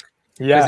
When you turn that corner on Main Street and you see Cinderella's castle for the first time, and or something that I've seen people do is they'll have someone guiding them and they'll be looking down and covering their eyes with their hands, and then on the count of 3 they look up as like rather than letting the Main Street buildings reveal it, like you literally choose when to reveal it. So yeah, there's also a good idea with Conductor because I'd need stilts. You would. Yeah. Get like a giant blanket and just hold it up in front of them. Just like walk in front of the. Can I have 2 blue Disney bags, please, and just hold one of them in front of each of them? There you go. God. But that's I agree. It's cool to see that. That's like what I feel like Rise of the Resistance is one of those cool things, is where I'll just jump in the single rider line for Rise, and I'll be sitting with the families, everyone on the ride, and there's like the AT-AT room, and there's like, hello, like that's just so cool. Oh my God. So, Billy Rides, CA, do you think Josh D'Amaro will get more Marvel in Walt Disney World? By the end of his tenure, yes. Now, no. That's my guess. Yeah, I think that's more of a. I think eventually, I think Josh would be, if anyone can basically get Marvel east of the Mississippi River, I think it would be Josh. Maybe that'll be Josh's first acquisition, like Bob did when he. It's crazy how many things Bob Iger bought when you look back at it, but yeah, maybe that'll be the thing he quote unquote buys is Marvel rights. That'd be crazy. But yeah, so that's like it's like those subtle moments that like I can't wait to see their reaction to. And as I said, like seeing the icons of the park or going over the arch of Walt Disney World, where it's like we're officially here, because I told them it's like if we're gonna do this, we're gonna do this right. I'm literally gonna plan this from stem to stern. It's like we're gonna stay in the Disney bubble. We're gonna be on property. We're gonna do the whole 9 yards. We're doing all 4 parks at Walt Disney World, all 3 parks at Universal, and it was like, No, that's the way to do it. Especially like in recent years, I've even been so much more of a fan of Universal, from Velocicoaster to Hagrid's to the classics like ET, and Epic Universe has so many, groundbreaking things, while also having those classics like Constellation Carousel or a family-friendly coaster like Hiccup Swing Gliders. So, yeah, you guys aren't going to want to go home by the time your 2 weeks is up. But you guys are going home to Disneyland Resort, which is the best. So that's a positive at least. But yeah, it's so much fun out here, and I think the thing that you'll really be taken away by is the scale of everything. Like the fact that if they get on a monorail to get to Magic Kingdom if you're parking there, and the fact that you literally can see the castle, and how that's almost like a curtain being revealed in many ways before the actual curtain is revealed on Main Street itself. And you can appreciate those things if you resort hop a little bit. Like I know you guys are going to be taking the bus from probably your hotel to the parks, but yeah, there's all sorts of ways to kind of experience the other side of it just by making your way around. And if you have the time, you might as well, go on the Skyliner for fun, take a bus for fun. Even like sometimes it's cool just to like get your own Disney bus if you go to like a stop where there's no one at, and you just get your own ride, and you can hear like the music playing on the bus and the announcements, and the monorails are great just because, See, and that's always something that I appreciated staying for many years at Walt Disney World. Like when you're on the bus and it's an exhausting time at the park, and they're taking you back to your hotel, and then the spiel comes on, and welcome home. Yep. Like that is like the greatest thing. And then you get off your bus and you're at your hotel, and it's like, those are my favorite memories when we lived in Dallas, flying out here, just coming on vacation. Was I loved Pop Century. Like that was like where I wanted to stay because of like the giant characters and the fact that like the food court was open till 11 p.m. so we could go to Magic Kingdom and get off the bus, and I know I could get like an ice cream sandwich and a soda, like those simple things that just make Walt Disney World different. To where at Disneyland, it's like you just walk into downtown Disney and you're already at your resort. That's not a bad thing. It's just there's almost like an extra little added experience out here because of everything being apart, which, like you said, it's exhausting. And if you get stuck standing up with the bus at the end of the day, it's like obviously you want to be sitting down and you're just like hanging onto the rail as you're like dangling there. But yeah, it's like when you look back on it, it's amazing. I've done it. I fell asleep literally standing with my wrist in the yeah. And I've always noticed at Walt Disney World too that it's funny. Like sometimes I'll go to a resort at the end of the day just to take the bus back to the park to get that feeling like I'm on vacation, because I don't get that anymore. And I always notice that when I get up, like when I try to stand up after the bus ride, my ankles hurt because I've been walking nonstop, and that's the only time where I've stopped moving, and my body doesn't want to start going again. So it's like those little things that you associate with a Disney trip that I just feel only happen here, or at least that I've only experienced here because I haven't been overseas yet. But I mean, because God forbid if that actually happened to Conductor, where if he falls asleep while standing on the bus and he ends up falling down, and then Tommy asks, "Is he okay?" and then Abby looks, "Oh yeah, he's fine. George broke his fall." So, hey, I'll see you on the blog Mickey article. Man rushed to hospital after bus accident. Exactly. Extra long stretcher. Yeah. For extra long tall guy. Unbelievable. But it's so great out here. I think you guys will love it, and just the fact that you guys are going to be visiting 7 theme parks. Just think about that number: 7 brand new experiences in 2 weeks. Yes, that's pretty cool. That's pretty extraordinary. I have to say, that's a once in a lifetime thing, man. And that is exactly what I wanted, because as I said, being that it was their first time, initially Conductor was going to do like a couple days at Epic Universe, and he was going to do maybe like Epcot and Animal Kingdom, and then Tommy was like, okay, well maybe I'll do like one Walt Disney World park and then the rest of Universal. I'm like this is your first time. No, it's like if I would do one each day. Yeah. And you can do multiple days at each park, but sometimes I feel that when you're doing something for the first time or just experiencing it, the memory will actually stand out better in your head if you only do it once, because that's the only thing your mind can resort back to. Whereas if you go on a ride, like if you went to Epic 2 or 3 days and you went on Monsters Unchained 10 times, like it kind of blurs together and it's not as special. Whereas if you only have a ride or 2 on each thing, it stands out more and it makes it more prominent. And if you just broaden out and kind of fit everything, I feel like the memories are going to hold stronger throughout your life. Oh, for sure. Yeah, absolutely. One of the things I'm going to tell you right now, Drew, besides the Magic Kingdom, I'm ecstatic about seeing in person is Epcot. Yeah. My family has been telling me, my aunt's been telling me, you have to see Epcot. You have to spend time in there. It's like no other park in the world. Even Yeah. though we were supposed to get a WestCon, we got robbed of it out here. But that's besides the point. But Yeah, no, Epcot has the best sunsets. Epcot's I like can't I wait. was just at Epcot last night to watch. I'm so sad that Festival of the Arts is over. Like, if there's any festival that I would want to go to with you guys, I would be there in a heartbeat with Festival of the Arts. It is criminal that Festival of the Arts is only 39 days. Yeah, I it was- is. The best one. sad. The best one has the shortest amount of time. Like, It's so I was there last night. They did like a massive Beauty and the Beast celebration with like 5 of the Broadway performers, and just like walking into the park, like making my way from Mexico back to America where the theater is. Like, there was just this gorgeous sunset, and just seeing everyone take these pictures, knowing that they're going to have those memories. I was just happy seeing that. But then, like, for me, like, I love the art festival because that's my unique thing. Like, that's the once a year thing that even me as a Walt Disney World local, like, that's the thing that I still don't get to spend much time with because it's only here for a month out of the year, you know? But like, just seeing like the Broadway performers for free included in your ticket price is so special. Like, I love that so much. But like, yes, the topiaries of Flower and Garden are awesome, and I know that you guys are going to appreciate them much more than I do because you're seeing them for the first time, and they're even bringing back a lot of characters this year that we haven't had in a while. Like, Stitch is back, Lightning McQueen and Mater are coming back, so that's cool. You guys are going to see things that I haven't even seen or don't have a memory of. But I just think that like Flower and Garden Festival and Food and Wine are way too overhyped. Like, the performances are cool, like the bands that they bring in are cool, but then again, it's like kind of reliant on when your vacation lands with who's performing. Like, Sure. Yeah, there's people that are going to play in their trips around a few bands, which the diehard fans I get.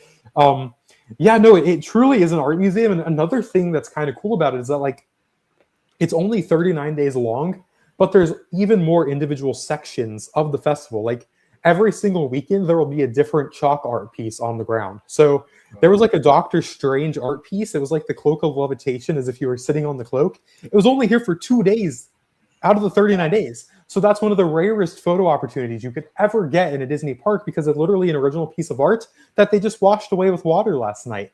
Like, you're literally getting to see once in a lifetime art pieces that you could never see again unless you literally commissioned that artist to draw it for you, which who's going to do that? So you're literally seeing limited time pieces of Disney's history by artists it is the coolest thing. And that's why it kills me that it's not longer, because if it was longer, their artwork would be appreciated more because the amount of time they're spending on it, more people would see it. But 100%. like, I don't know if we need Food and Wine Festival for I digress. You guys know me. Exactly. One of the things I wanted to ask you about Epcot, Drew, is if you had to choose a pavilion, what would be your favorite pavilion and why? Japan's my favorite pavilion because of that store where you can like literally you have like Pokemon, anime, like those little like the sea what the clams, like the oysters, like there's the pearls inside, like they have that, like they've authentic like weapons from Japanese history, the snacks, the food. It is the coolest store. But something you guys have to do, please promise me you're going to do this, is the American Adventure Show in the American Pavilion. Yes. That is criminally underrated. It has the best animatronics on property. Mm-hmm. You guys I don't want to spoil it, but like you enter this beautiful theater and it's so cool. It is the fact that exists to this day is something that I don't take for granted. I agree, and it amazes me of how many animatronics are in that. And how good they are. Like, again, I don't want to spoil it for them, but even like the Hall of Presidents at Magic Kingdom, I would highly suggest doing, even if you don't like the whole presidential situation. Like, the animatronics are so cool, and the fact that all of them like nod their heads as they're introduced, like the amount of love that went into that show to honor Walt's legacy. It's like I don't love where we're at in the world of politics now. I try to avoid it as much as possible. You know, like I don't have any interest in watching the State of the Union right now, regardless of what people think politically, just because I don't want to think about it. I just want to be Disney, just out of the real world. And that's what Disney was all about anyway. It's when you but like, I will say the one time I will think about politics is the Hall of Presidents or the American Avenger at Epcot, because like those are real things that have happened. Like, our history doesn't matter in a way, you know. And I just love animatronics. So if I can go in and see an animatronics show in air conditioning, out of the sun, out of the rain, out of the heat, I will absolutely do it. But yeah, I feel like something that never gets talked about, which makes me so sad, is how you can walk into this pavilion and you can just see this like jaw-droppingly beautiful animatronic shows.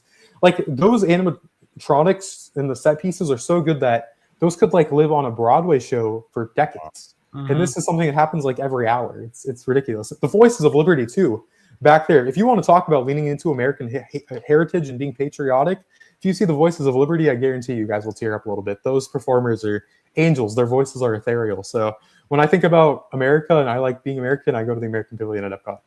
Oh, nice. I completely agree. And yes, that is definitely Yeah. on.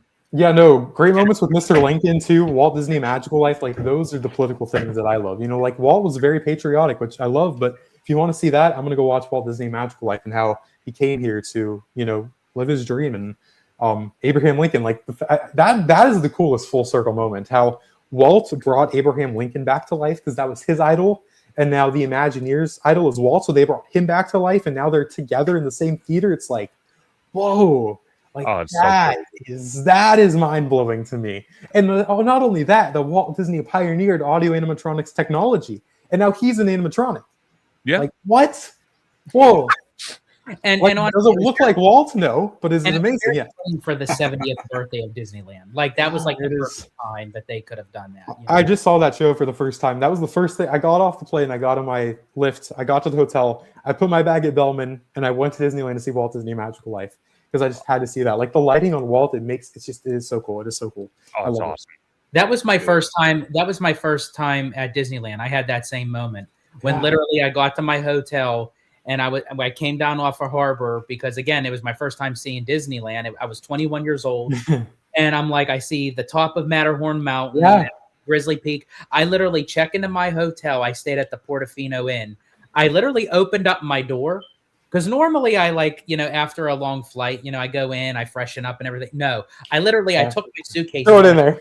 And I just shut the door. Yep. Yeah, no, I got my bag at the Bellman desk so late the other day at California, at Green California, that like the Bellman, they didn't have a Bellman. Like I had to wait 5 and 10 minutes to get my bag because I was just at Disneyland until like midnight. But I had to. I was like, I'm never here. I'm going to go have fun. And thankfully I got to. Because like, it does help with my coverage too. Like, I think you guys as creators and wanting to create, like Tommy with your food stuff and Conductor, like what you do with construction, and even you, George, how you've been doing more of these live streams and bringing people on. Like, I feel like you guys are going to be so much more passionate about creating Disney content once you see Walt Disney World and you can speak on it subjectively. You know, like I said, I've been more motivated than ever to create. It's because I was just at Disneyland, and I think that's going to happen for you guys. But with my backyard here. No, I agree with you, Drew, 100%. Because I want to go to Tokyo Disney and all that too eventually, and you know, Paris and everything when it's locked in. But man, for this trip, man, it's like what you said. It's once in a lifetime, and I'm really trying to go there and enjoy it with my buddies and my friends. That's like the good time, man. And I always like the off time too, like maybe chilling in Disney Springs, kind of just walking around, no plans. You know what I mean? You always have the plans that are locked in. So sorry, Drew, and I mean, the other thing I was trying to instill into them is like, obviously we're going to do content and everything, but being also with it being their first time, I want them to soak in, like look at their surroundings of like what you're doing. Because I think I said it to Tommy when we were talking on the phone is you can go back 10, 15, 20 times, but you'll never get that first time ever. Like, that is like, that's your, like the core memory, as if you will, like, is that time, the first time walking into Magic Kingdom, your first time.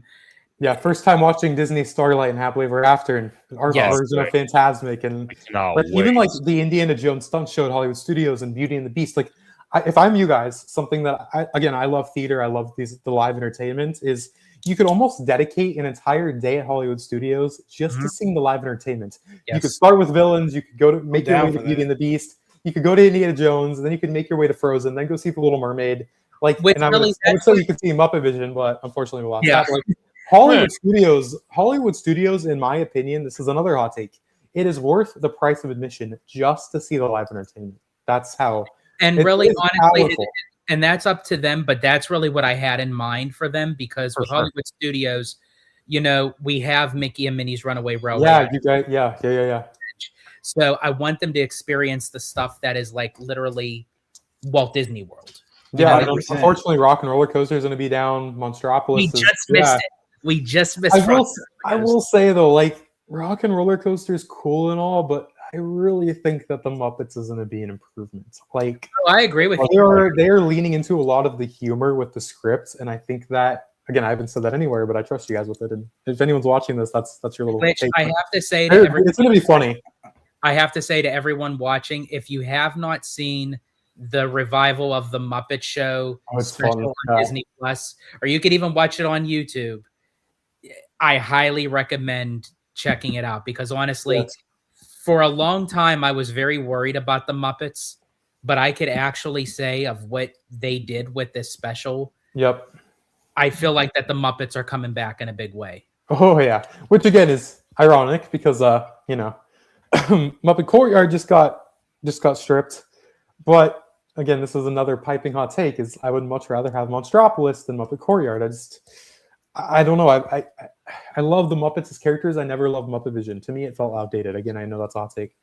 Steve Wall and Lincoln, yeah. Can you go? I'm sorry. Can you go back to that previous? This one, yep.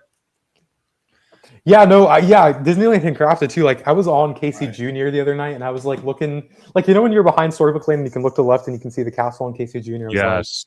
that's the same castle that they put up in like a few months that I was just watching on Disneyland Handcrafted. Like that's crazy. like Right. man. there's so many like historical documentaries that you see these days for things that don't exist anymore. But like Disneyland is still thriving, and that's the is. coolest. That's Mhm. why I'm so glad that Handcrafted exists and that they put it on YouTube. Is that I really think it's going to motivate a next generation of creatives that are going to work on these parks, and also just like make people want to visit Disneyland. You know?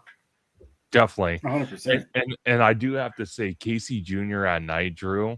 I loved such it. a wonderful I experience. loved it. I was so happy. Like I know my parents always told me that I loved going on as a kid, but we moved from California to Dallas when I was 4. So like Sure. I don't remember those things. They're just, but I also credit that to where my love for Disney began, because if I didn't have fun as a kid, then they would have never taken me to Walt Disney World. And if I didn't go to Walt Disney World, I would have never started following New Fantasyland.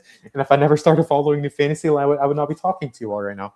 So yeah, like Yeah, well, really cool thing about. That's a good one, Drew, bro. Like, so sorry, what do you real rope quick. drop? Wait, Cool. really quick, Tommy.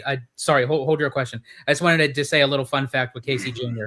that for anyone who doesn't know, actually the voice of Casey Jr., like when you hear the train saying like I thought I was actually done by a female. Actually, she worked in the sound department. So when you hear like that screeching sound of the kind of like the female thing, that's actually her. She's doing the same It's so voice. fun. And that I was love that it's there still too. Like it's not like that classic charm is still all. It's so tightly packed in New Fantasyland, but so sorry, Tommy. I would fly back out to California just to spend the afternoon in New Fantasyland again. Oh, But yeah, you said what do you rope drop at Walt Disney World? Was your question? Yeah. Oh, man, I mean, Hollywood Studios, you don't have to really worry about that unless you want to go on Tower of Terror. Because like Slinky Dog Dash or Tower of Terror, Hollywood Studios. At Magic Kingdom, it would be between Seven Dwarfs Mine Train and Tron.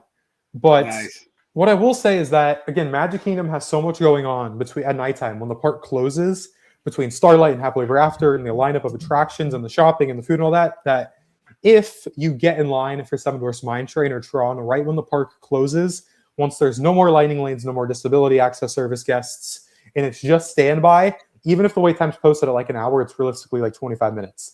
So even myself as a local, I do that myself. Like if I want to go on Mine Train, I get in line at 10:59, and it's a 20-minute wait, and you just call them the best ride in the park. Oh man. So like when I was a kid, I always rope drop Mine Train because that was my hyperfixation for so long. But yeah, I feel like it would gotta be Tron or Mine Train. At Epcot, I would say Guardians for sure.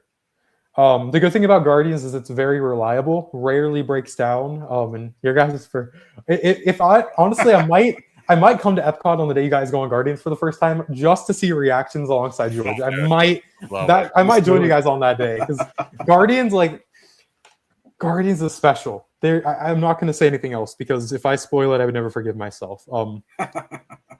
That'll wake you up, man. Too. Yeah, if you go on Guardians in the morning, that'll wake you up. Also, for you guys, got to go on Frozen. The animatronics are George. You haven't seen those yet either, but they are. No, I can't. They are beautiful. Animal Kingdom, it's like Flight of Passage. You just have to. But Kilimanjaro Safaris is great too. Kind of any point throughout the day. Oh man, yeah. I told George we're rope dropping the safari, man. Yeah, I need to see that. It's really not a bad option. Everyone runs to Flight of Passage, but like Kilimanjaro Safaris, when the animals are just waking up in there's like that morning air, like the air is still and like the sun had just come up and the guides haven't done their spiel for the day and they're all excited. Like It's Right. one of the best. Like Yeah. I've gone Dude, on I live in the Kilimanjaro Bay safaris. Area, so like Yeah. I'm right next to Six Flags Discovery Kingdom, and that's all the animals incorporated. So Yeah, it's that's kind of what I grew up on is Marine World, so I might as well do it over there. You know what I yeah, mean? and also like right next door, the Maraha Jungle Trek, like that's where you can see Boxo, the tiger. He's like a year and a half old. That's There's like sick. this bird aviary where like there's like giant chains so the birds don't fly out, but you can walk in there and birds are just flying and chirping around you, and that's just at Animal I Kingdom. think honestly the biggest Yeah. attraction, they wouldn't be watching the birds, they would be watching Abby spaz out. Or seeing another thing too is the aquarium in Epcot. Like Epcot has baby manatees. Oh, Like, I saw that. You can see juvenile manatees at Epcot eating lettuce, and it is freaking adorable. that's sick. There's so much at like even Journey of Water. Like what I love to do is I love to go to the aquarium and seeing all the animals, and then I go through Journey of Water just because it's kind of connected and it feels right. Or going on Living with the Land because it's all kind of connected in a way. Even Soarin' is, and I don't love how like CGI heavy Soarin' is, but again, it's about our planet, so it's like Epcot. I don't love how it turned out because of the pandemic. Like you guys will see how bad Communicore Hall is. I don't need to tell you that. I just I've did. seen it. Yeah, it's This looks like a banquet hall. my high school cafeteria was more themed than Communicore Oh, Hall I'm is. sure of it. That's what I'll always compare it to. Is I was like, I would rather be spending time in my high school cafeteria in line watching TV for whatever I got. But Oh my yeah, God. there's just so much here. Like there's, in my opinion, even if it is raining, you cannot have a bad time. So Absolutely. And I'm excited John, for you guys. and John, make it rain. To your question, actually, we are going to do Epcot twice, Yes. just for everything that Drew has been mentioning. There's Yeah, just so much- especially if you're a foodie too. yeah, there's like so much, and I was thinking, I'm like, there's no way that we can do Epcot for one day. So we're going to do Epcot twice, and then we're also going to do Epic Universe a few days as well. George, have you been on Monsters Unchained yet? I have. Okay. Yes. So yeah, Yeah. you're gonna. Ooh, I'm excited for you. If they had annual passes, I would go with you guys to Epic too. But I just can't get myself to drop $150 on a day ticket. It's an incredible park, but yeah, it's, for that they're waiting for Epic to be added to the annual pass. yeah. It's They need to add that. it's such a beautiful park. I truly love Epic Universe, and that's what I like. I wish I could talk about it more, like by going back, and I would even create a little bit of content around it. Like, sure, people follow me for Disney, but what do I think of? I love Universal. Funny enough, like I think like I know that I cover almost exclusively Disney content, and I'm Drew the Disney dude. Like I get that, but I genuinely am a fan of what Universal has done kind of since the pandemic hit. Like that's when Velocicoaster was, I guess since Hagrid's open really is kind of when I've seen the shift. Hagrid's, I love Hagrid's. I love Velocicoaster. Velocicoaster Row 10 at nighttime is one of the most surreal experiences you could ever have in your life. Going over that top hat, it is just your body's just letting loose. You're just living at that point. I love ET Adventure at USF is one of my all-time favorite rides. Like back during the pandemic when I had a pass to Universal and the parks were quiet, I think I went on ET like 6 times in a row just because of how happy it made me. I love ET. Me too. At Islands of Adventure, again, it's a great environment. The environment's great. The music is great. I don't like City Walk. City Walk stresses me out, but Disney Springs stresses me out as well. I just don't like those environments. I think just like the drinking, like it's a little bit more rowdy than the parks. It's just not my cup of tea. Sure. But yeah, and again, like I said, I love Epic. It's the thing with Epic is that operations have not been consistent. The lack of indoor experiences and the capacity issues, I can't justify going right now. It's not that I don't like the park; it doesn't operate well. So yes, I love Epic, but it's been a little unepic, unfortunately. So I hope It's you guys. good we're going a good couple days to Epic then, in case some stuff is down or if Yeah, it does sucks. rain or stuff's not open. We'll be able to still handle some stuff because 100% we're going to come back to Florida, like George kept mentioning. But it probably will be for like Halloween Horror Nights. I mean, do you ever do that stuff? Or I went to Horror Nights for the first time this last year, actually in 2025. My friend, he works at City Walk, and they get like the comp tickets, so he's like, just come hang out. Like it's his and his friend group's like favorite activity, and I didn't want to be a party pooper, so I hate horror. Like it terrifies me. So I was like shaking, but I actually loved it because I wasn't focusing on the scare actors scaring me, I was like, this is a work of art. Like it's Right. again, I love Festival of the Arts because it's limited time works of art. Horror Nights limited time Mhm. works of art. That's a good way to put it. See, man. I I like enjoy that. HHN because it doesn't really like. I love being scared, but then again, it doesn't really like phase me that much because after being married to my ex-wife for 10 years, I mean, I don't think there's anything any more scarier than that. Oh God. But Oh Just- God. There we go. Come on, George. I knew it was coming. hey, Peter was probably waiting for an ex-wife joke, so there you go. Yeah, and Peter's at the movies now, man. He's gonna have to go back and watch So, this. see, now he has to go back. Where the real question is, where is Peter not? I feel like I see Peter in more places than I see myself, and I'm doing everything every day. Yeah. Peter's like a freaking wizard. I think there might be multiple Peters out there doing the same thing. Maybe. I agree, bro. He's on my TikTok, bro. My Yeah, Instagram. He's on Peter's YouTube, he's messaging me the on live Instagram. Yeah, like Peter's tagging me in tweets. Peter's talking to me about the Literally, Dodgers. He'll send me a message and I'll respond back, and literally like in He's a seconds. Yeah, like- bro might be the first AI intelligence human, and we just don't know it. Pretty much. Yeah. It wouldn't surprise me. We one love bit. you, Peter. We love you. Yeah, we do. And yeah, no, he's great. Peter's great. He's very supportive of all of us, and he's Oh, he's yes. of course. he's a great guy. Yeah, I gotta just a heads up. I've got to run in a few, but if you guys want any final questions, thoughts, concerns, fire them Sure. at me while I'm here. Tommy? I'm down to link up for sure, man. If you really want Yeah, to no, Guardians, I just would love slide to in, get 'em. slide out. Yeah, no, man, you we'll guys grab you guys are something here to for eat. so long that I don't feel bad. Like I always try to like think about the fact that whenever people are here, that for me it's just a fun day. For you guys, it's like a once in a lifetime trip. So I try Yeah, not to right. crash plans. But if you're here for 2 weeks, I don't feel as bad taking some of your time. You know? Well, Oh, no, I would- absolutely. No, we would love for you to join. Yeah, when I'll come over at some point.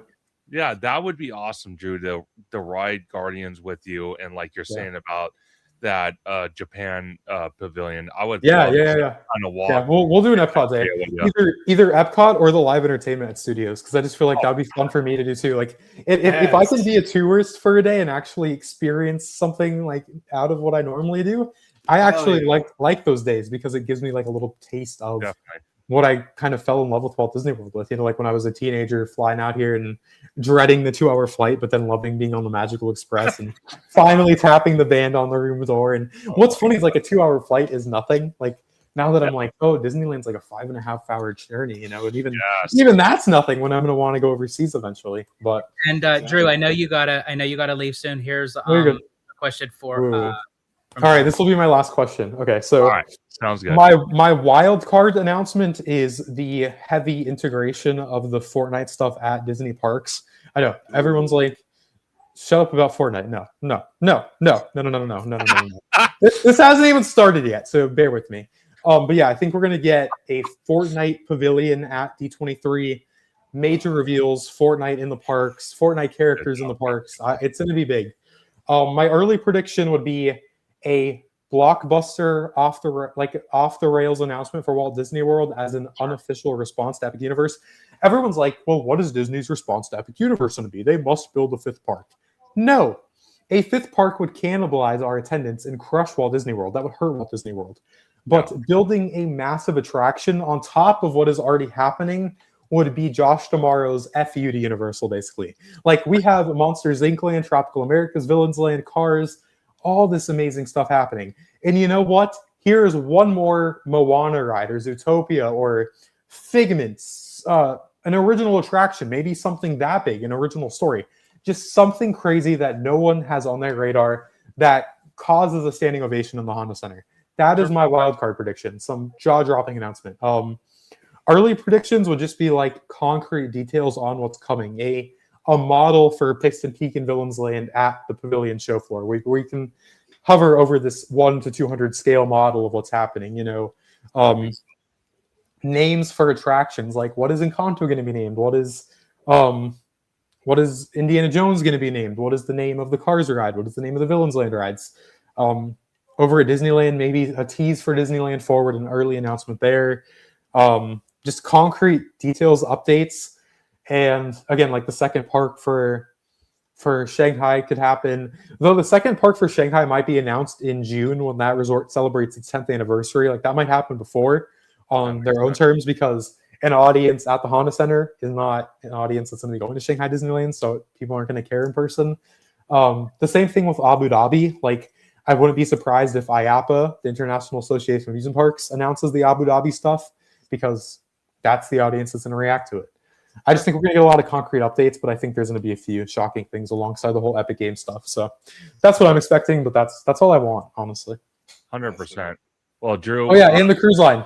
Don't forget the 2027 ship. Yes. Yeah, the 2027 ship is definitely going to get announced with the name, because literally they're building it as we speak. The Disney inspiration, the Disney imagination, the Disney something. I don't know. The Disney inspiration, I think, would be a cool name for a ship. Yeah, inspiration. What would be other? The Disney Figment. No, I'm just kidding. That'd be horrible. Oh, there you go. I love it. You have me sold. I'll be there day one. But yeah, it was phenomenal to talk to you guys, and we'll link up soon here in person. Yeah, absolutely. Yeah, Drew, thank you so much for joining you got us. It. Thank you for allowing us to pick your brain on, again, because as I said, you're a seasoned veteran at Walt Disney World, and definitely look forward to seeing you. As I said, I'll send you the itinerary. So I'm gonna get the trip report from the Italiano himself, and then I'll have to be like, oh yes, they're doing this. Yes. Yeah. So that way, George, how did you forget this? Or George, good job suggesting that. It'll be one of the other. Or both. Yeah, like it'll be done over, and then I'll say, like, you'll ask me, like, did you do this with him? I'm like, oh geez, I forgot. Like, how could you forget that? Like, exactly. George, you didn't take him on Hiccup swing gliders, George. How could you? See, if that was the case, I would be fired. You'd be fired. I would be fired. Delete your channel right now. I would fire myself. Like that would. Oh my God. I trust you. Well, thank you. I appreciate it. And Drew, if you want to let everyone know where they can find you on social media before you head out. Yeah, Twitter, YouTube, Instagram, TikTok, Threads, Facebook, Substack. I think that's all of them. Everywhere. Everywhere. Except for Snapchat. Snapchat, bad. Everything else, good.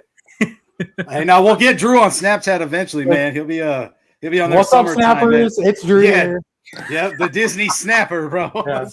Disney snapper. Or I'll be like live streaming on Twitch from Animal Kingdom, being like, all right, they're moving a steel beam in, guys. Be quiet. The steel beam is being installed. God. Hey, you could pull it off too, bro. I probably could. Maybe that's my next step. God.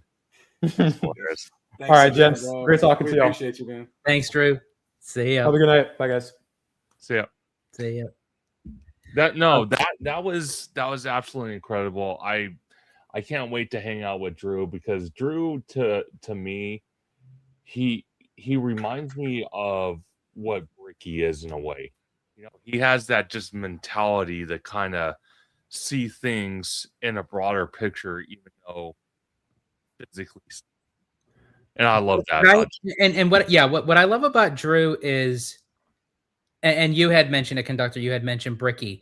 They both have like the same outlook, but they have two different approaches. Where Bricky looks at the architectural, analytical side of the park, where Drew is like the person who is like a theme park goer, you know, that will like go in and do everything and tell about like the experience and everything. And I had the privilege of hanging out with Drew several times, and every single time that I have, it's been literally how it is recording with him. It's fun. And yeah, I can't wait. I think honestly, out of all the times that he would suggest to hang out with us, I think Epcot, or at least one of the Epcot days, and especially with Cosmic Rewind, because he has the same mentality as I do. I'm very curious that when we step off that ride, what your guys' reaction is going to be, because that is a ride like no other.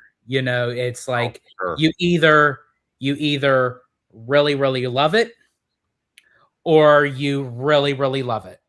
You know, there's no in between. There's nowhere in between. There's nowhere in between. And I always say, if someone who doesn't like it, you're wrong. I'm sorry, but there you go.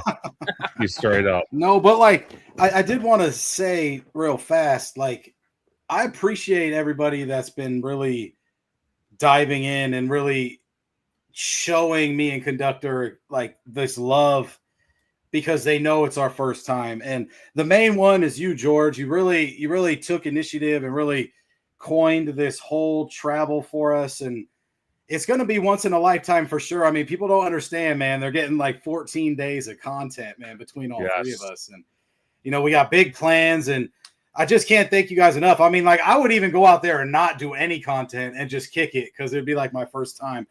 I'm perfectly okay with that, but I know the fans want more. So, you know, our friends give us what we want, but we still take into consideration, like you said, Conductor, earlier, you were bringing up Bricky. We had George. We got Disney, the Drew dude. Man, this is crazy stuff. Like, I'm super excited for all the rides and stuff. I feel like that's what we're going to be heavy on, rides and food. But those little moments of just like hanging out with you guys that you probably could never, you know, replicate again. That's what I live for, man. Those little moments too. And, you know and that's why I want to have those moments. As I said, I want us to do content. That's our thing. That's our niche. But I want you guys to take a moment and stop and just, because this is something I've done it with Disneyland, but it's something with Disney World. If you pick a spot, and Drew was kind of touching upon it a little bit when he was mentioning Epcot with the sunset. Pick a spot around World Showcase, whether it's at United Kingdom or France. Sit down and just don't put a camera up. Don't put your phone up. You just envision of what you're looking at. I tell you what, especially at Epcot, when you do that and you see the whole World Showcase Lagoon and you see Spaceship Earth in the distance and all that, you're like, wow, this is some true like Disney Zen like ambiance, like in that moment. Just take that moment. And honestly, I know that I joke around when I say like my ex-wife jokes and everything, but Walt Disney World actually got me at a point when I was going through my divorce, because I literally went when all that process was going down, I went to Walt Disney World literally.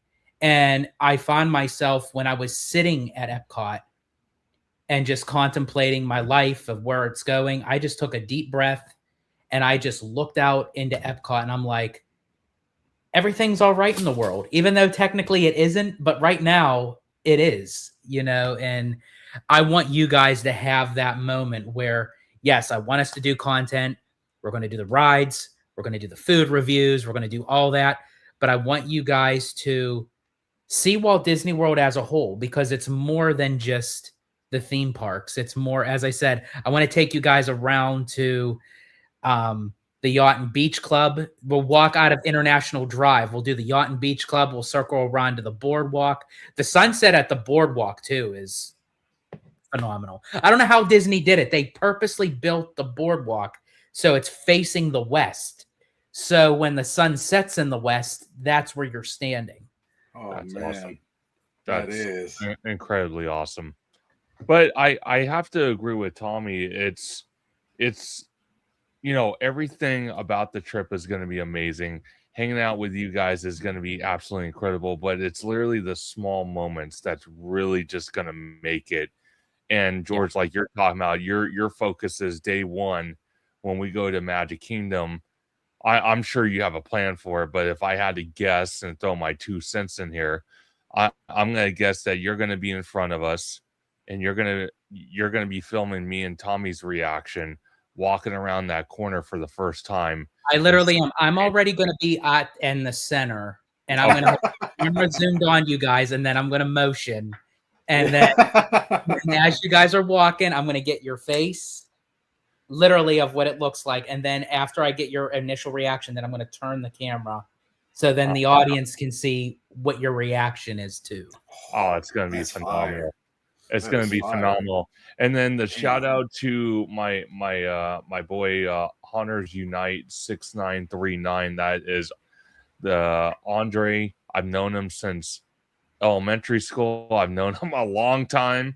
I know he's excited for me because he's actually the one who introduced me to Halloween Horror Nights at Universal back in 2015, and I could not thank him enough for that, because then I got Tommy hooked into it. I was just going to say, isn't that something of how like a train reaction goes. No pun intended for conductor, but how like a train reaction goes. And by the way, Andre, definitely welcome in and For sure. and but yeah, like how Andre introduced it to you, but from him introducing it to you, then you showed it to Tommy, then that's when you guys started doing the RIP experience, and then I'm going to start doing that with you guys because you started doing that. Now I'm interested in it. So it's just like that domino effect. It's just, and that's what I want to see. That's why when I experience your first time with you guys, I want to see after it's all said and done. Yes, you're probably going to be tired. You're going to be on the brink of exhaustion at the end of the trip. But my goal is I would love to hear you guys say, you know what? This was a once in a lifetime experience. Now I can't wait to do it again. It may not be soon, but just to the fact of, well, for conductor and I, it will be, because I mean, we already have plans for 27. But even to you, Tommy, like, I want see that mentality of like, this was so fun. Like, I want to come back again. 100%. And if the memory will be with you guys. That's what I'm saying. I'll always have the comparison of this trip. Yes. Who could say that? I mean, this is going to be one of the trips to remember forever. Oh my gosh, it's going to be amazing. And then also back shout out Justin, Shout out Justin from Justin's awesome. Hunters Unite. I'm sure you haven't heard yet, but I am going to connect with my fellow Brandon.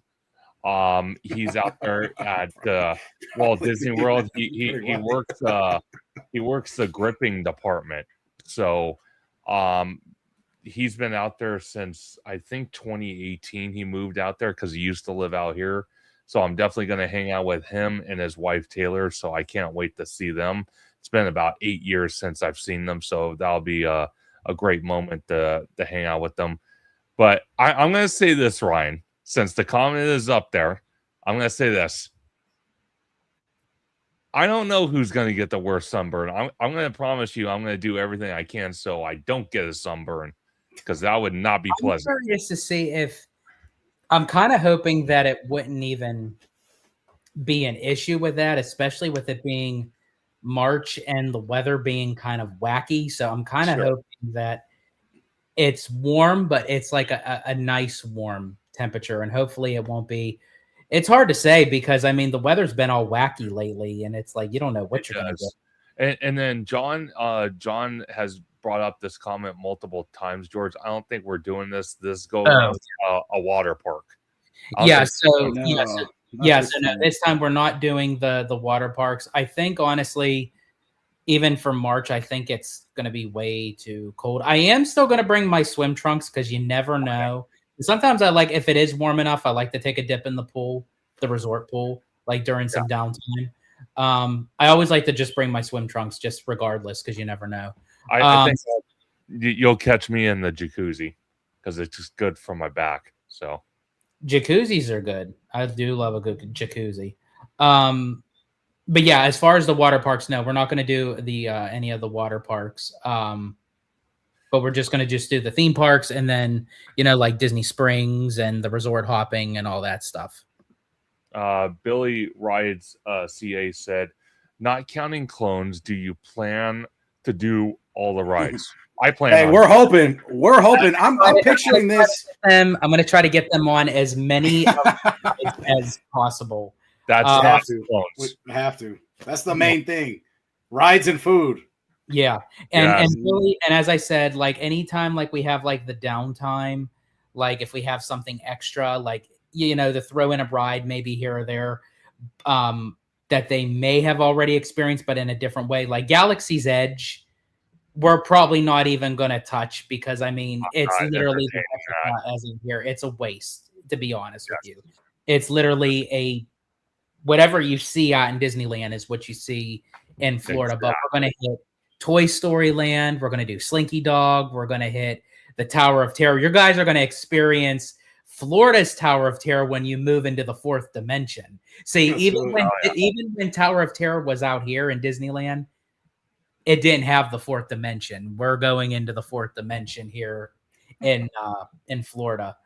And And then, yeah, of course, as Drew had mentioned, like with all the shows, that's pretty much going to be our Hollywood Studios day. We'll have some rides, but yeah, like I the love it. Little Mermaid, Beauty and the Beast. And I even mentioned this too with the Frozen show. Yes, it is a Frozen sing along. I never went to it for the longest time. I'm like, why do I want to be amongst little kids that sing in a sing along with Frozen? But I tell you what, it became one of my favorite shows in all of Hollywood Studios. Definitely. It really has. And then of course Disney World's Fantasmic, because it is different than Disneyland, and we get to sit. See, that's the beauty part with Florida. Is we actually get seats. Yeah, that's the difference, man. That's the difference I'm gonna like, probably, you know. Yeah. Because I think actually coming back, you're like, after you get that luxury, you're like, Yeah. oh, dude, now I gotta stand for this. There's nowhere. Yeah, exactly, bro. It's gonna get rough. I'm not gonna lie, it's gonna get rough. But you know, one thing I'm going to be looking at as well, because probably a lot of you don't know. I know George and Tommy know, and I've said it publicly many times before. But when I'm out there in Florida as well, kind of just exploring the parks and whatnot, and really soaking the atmosphere, the just everything. I'm looking in the next 5 years to move out of California, to move to Orlando. So Orlando in the next 5 to 8 years might be my home base. So Conductor will be going east if things keep aligned. But you never know with the train, it always derails at some point. So you never know. I will suggest this too, and this is how you'll know for sure before you make your final decision on that. Go into Florida in July and August, because that is very important. Yes. Because July and August is a whole nother ball game. Well, we're going to 27 in May, so that's as We close. are, so that'll be your. That's true. We That's are. gonna be my final destination decision are. right there. Who knows? Maybe after the fact, I might be flying back solo. Your butt may even just. Oh my god! Hey, Remy D said Conductor will appear in Endgame. Probably. Oh my He's In God. Doomsday. In He's gonna be- Doomsday. He's going to be in Doomsday, Secret Wars Part Doomsday. 3. Probably. Yeah. I wouldn't doubt it. Are you kidding me? Oh my gosh. The humidity is tough. It is tough. Yeah. But I've been in hot weather, Palm Springs, Arizona, Las Vegas. I'm like, I think if you can handle the heat. See, I don't like it's hot. Like you'll hear me say, wow, this is like really hot and everything, but I can handle that kind of heat because when you live up. God, Harry. Go ahead. No, Ryan, look at this guy. This guy is on fire with comments. Look at this guy. Bring this up. Conductor going to find himself a Cuban hottie and learn to like coffee. Okay, I agree with the first part of that. Coffee. I don't even think if you have. I was gonna say you better let go of the coffee, man, and like that's like that's heat on top of heat. No kidding. It makes me sick when I see people like even out here. Like I have a couple of friends that will literally drink coffee and it's already like 98 in the morning during the summer out here. I'm like, Oh, yeah, born. I'm like, what in God's name are you doing? Yeah. What's this? But yeah, so Remy D, yes, that is another don't miss. Like Oh, I can't Sunset was at Universal Studios. The only downside, and I want to see your guys' take on it, of the Bourne show, is the freaking pre-show. That pre-show takes forever. I Really? heard that. They just talk and they talk and they talk, and you're like, oh my God, will you just open the doors already? You Oh know, my Man. but God. once you get in there and you see the show, it's worthwhile. I will say that. And then shout out Almighty Coasters, man. He's been telling us Villain Con is the worst thing ever. So we're gonna have to check that right out so I can Yeah, say wait, Oh, yeah, wait. the one Villain Con is the we're worst one. standing. Yeah. We have to try it to both, appease theme park wizard, but also agree with Alan. It's probably one of the worst rides ever. So Exactly. Yeah, we need to do that. Yeah. We should do oh my we God. should do a vlog, the Oh, rides to ride if you're a little bit tipsy, it makes Oh sense. my You have like God. the race through New York with Jimmy Fallon. You have Oh, I'm not doing that, bro. I don't know. you're not doing you're not doing that. I don't know. We'll see. That could be last on the list. Because I'll say if you do that, because here's the thing, I'd like to get your opinion on it, really, just because of it's so stupid, but yet it kind of has like this. All right, man. All right, you won me over. I'll do it. Weird. It's the weirdest thing. Now this one right here, I am avoiding like the plague. Like Same. this one, like there is like nothing in Supercharged that like I haven't seen in the studio tour that would make me stand in that line. Nope. No, please. No, Like thanks. no. The only difference is instead of you riding the tram, you're riding a party bus. No, thanks. You're literally, No, thanks. yeah, I'm you're cool literally with that. riding a party bus. Now That's the other what thing we're doing is- for a week straight, going from the hotel to the Walt Disney World. I don't need Now, a ride. I will say too that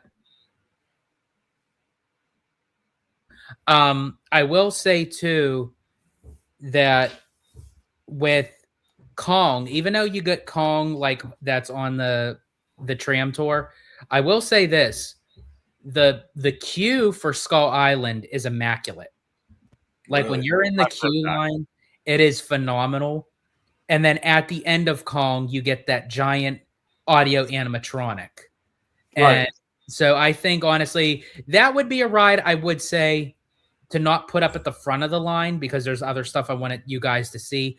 But if we did have downtime, that would be a ride I would want you guys to experience, even though you already experienced the ride, but the full immersiveness of it is Well, what I'm going to tell you guys this: for a food spot, George, you could tell me where it's at, but I will tell you this: when I'm at DCA, okay, and I walk towards San Francisco, the one place that has sticked around for years and years and years is Ghirardelli's. So when we're at Walt Disney World, it is a must priority for all my Florida fans watching this live stream.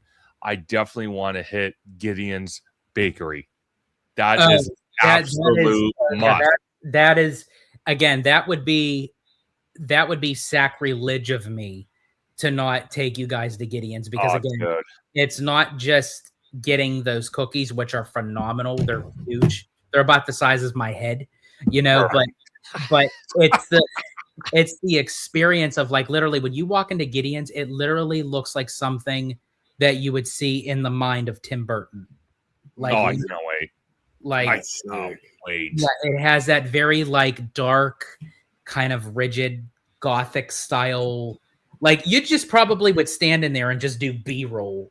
Like 100%. That's what I did the first time when I walked in the Ghirardelli's at DCA. I did the same thing. And actually the cast members are all like, hey, dude, one of them actually, it's funny. They said, do you want us to hold your phone for you? We'll film you if you want. Oh, I'm like, yeah. So I did it. So Remy D, so no, we're not gonna do toothsomes just because we have toothsomes out here with City Walk and I want to hit Big Fire. But we are gonna do when we're at Universal, we're gonna do the Blue Dragon at Epic. We're gonna do Atlantis. I think it's or Atlantica. It's one of the two names. I can't remember. And again, I had to get Mythos. We definitely got Mythos locked in. Yes. Had to. Yep. I gotta get my grilled octopus legs. There you go. I can't wait to see what those actually look like. Oh, they're phenomenal. I love that and the mushroom risotto. Like the mushroom risotto I'm getting. Like that is really get those me on that. 100%. But there's a restaurant in City Walk out there. It's called Big Fire. I think it's called Big Fire.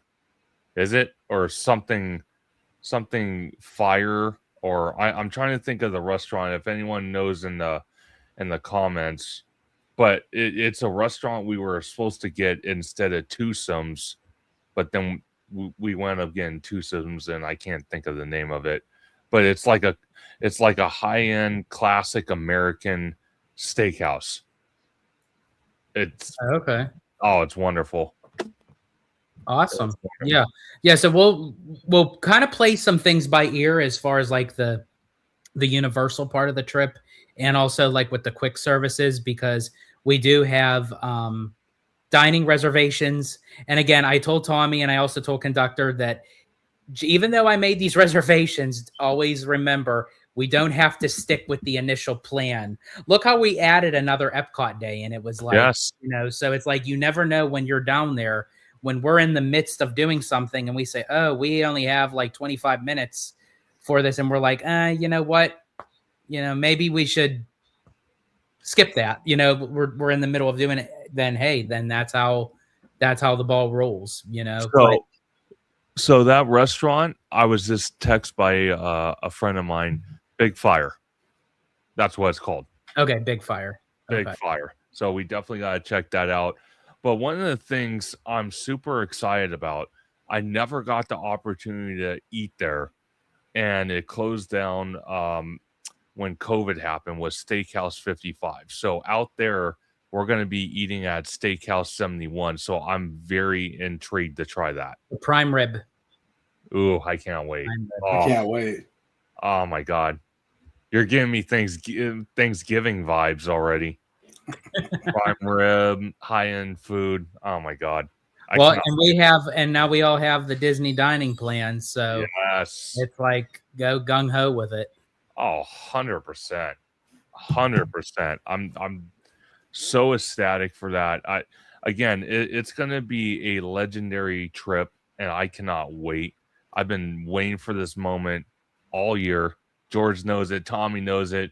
It almost seems like I've grown closer to these two gentlemen than I do my own family, because I'm constantly on the phone with them talking about this trip, talking about content, talking about all this stuff, and I cannot wait. And a lot of it's funny, a lot of the people at Costco where I work at my location, they're excited for me. A lot of them even subscribe to the channel just to see my reactions and see the content, see what's gonna. And I'm like, so you're telling me the first week back at Costco, I'm not going to be able to focus on my job because I'm going to have all you coming at me asking questions. Okay. I'm sure the bosses are going to love that one. And as I said, they're going to see all the firsthand reactions to everything. Because as I said, I'm going to make sure that you guys are going to have a great time.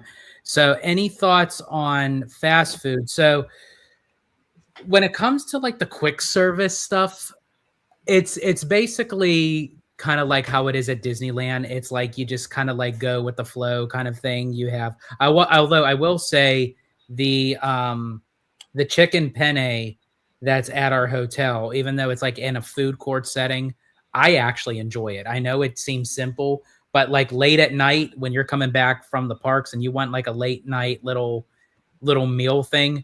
And again, we can use our dining plan on it. Oh, which reminds me, when we check in at our hotel, hopefully that they're not closed, we'll run into the food court and grab our complimentary mugs, our refillable mugs. That would be awesome. One thing I want to answer the Remy D's comment: when we're in City Walk, if it's open and it's not closed for an event or an overlay, I definitely do want to walk into the Red Coconut Club to kind of get inspiration to maybe possibly getting something like that at our City Walk, since we're transforming our City Walk back to kind of adult entertainment. So yeah. And then Ryan says, are you guys doing lives from the resort when you're there? And Conductor, I'll let you take that one. So I'm going to try to do some lives, 100%. Obviously, POV videos are going to be my main focus, but I will do a live both on YouTube, and I know a lot of you have been messaging me on TikTok you want me to do another live, because Tommy always raves that one time. I think it was the first or second time I ever did a live on TikTok. I had over 100,000 people watching me. So a lot of people want another TikTok live. So definitely I will fit that into my schedule for sure. Yeah, I am too. I'm gonna try to. I like doing the lives like after like the parks, and then we can talk and discuss. So that way you guys can see the in-park content with the vlogs and stuff. I think that's where, and also the shorts as well. And then Dragon Blood, yes, you're absolutely anytime you're welcome to come on. That if you're going to be coming out for August, because it would be your first time. Oh my gosh! In all of it, you know, he's going to come for Disneyland, Hollywood, Universal's Hollywood, and then also attempt for the D23. So yeah, so absolutely on that one. Yeah, me too. Oh my god, it's actually crazy. I don't know if many of you guys know, we're actually, so all three of us are going to get back to our houses on the 17th from where we're coming from, and then literally the next day, me and George are doing a live to cover the shareholders meeting, and then literally, was it like 2 weeks after that?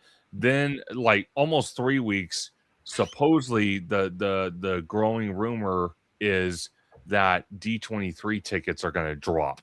So which then tells me that after the shareholders meeting, probably a couple days after that, they'll make the announcement for the ticket prices. And I'm like, oh my gosh, like literally we're just coming back from vacation, and it's like bing bang boom. Like, oh yeah, never stops.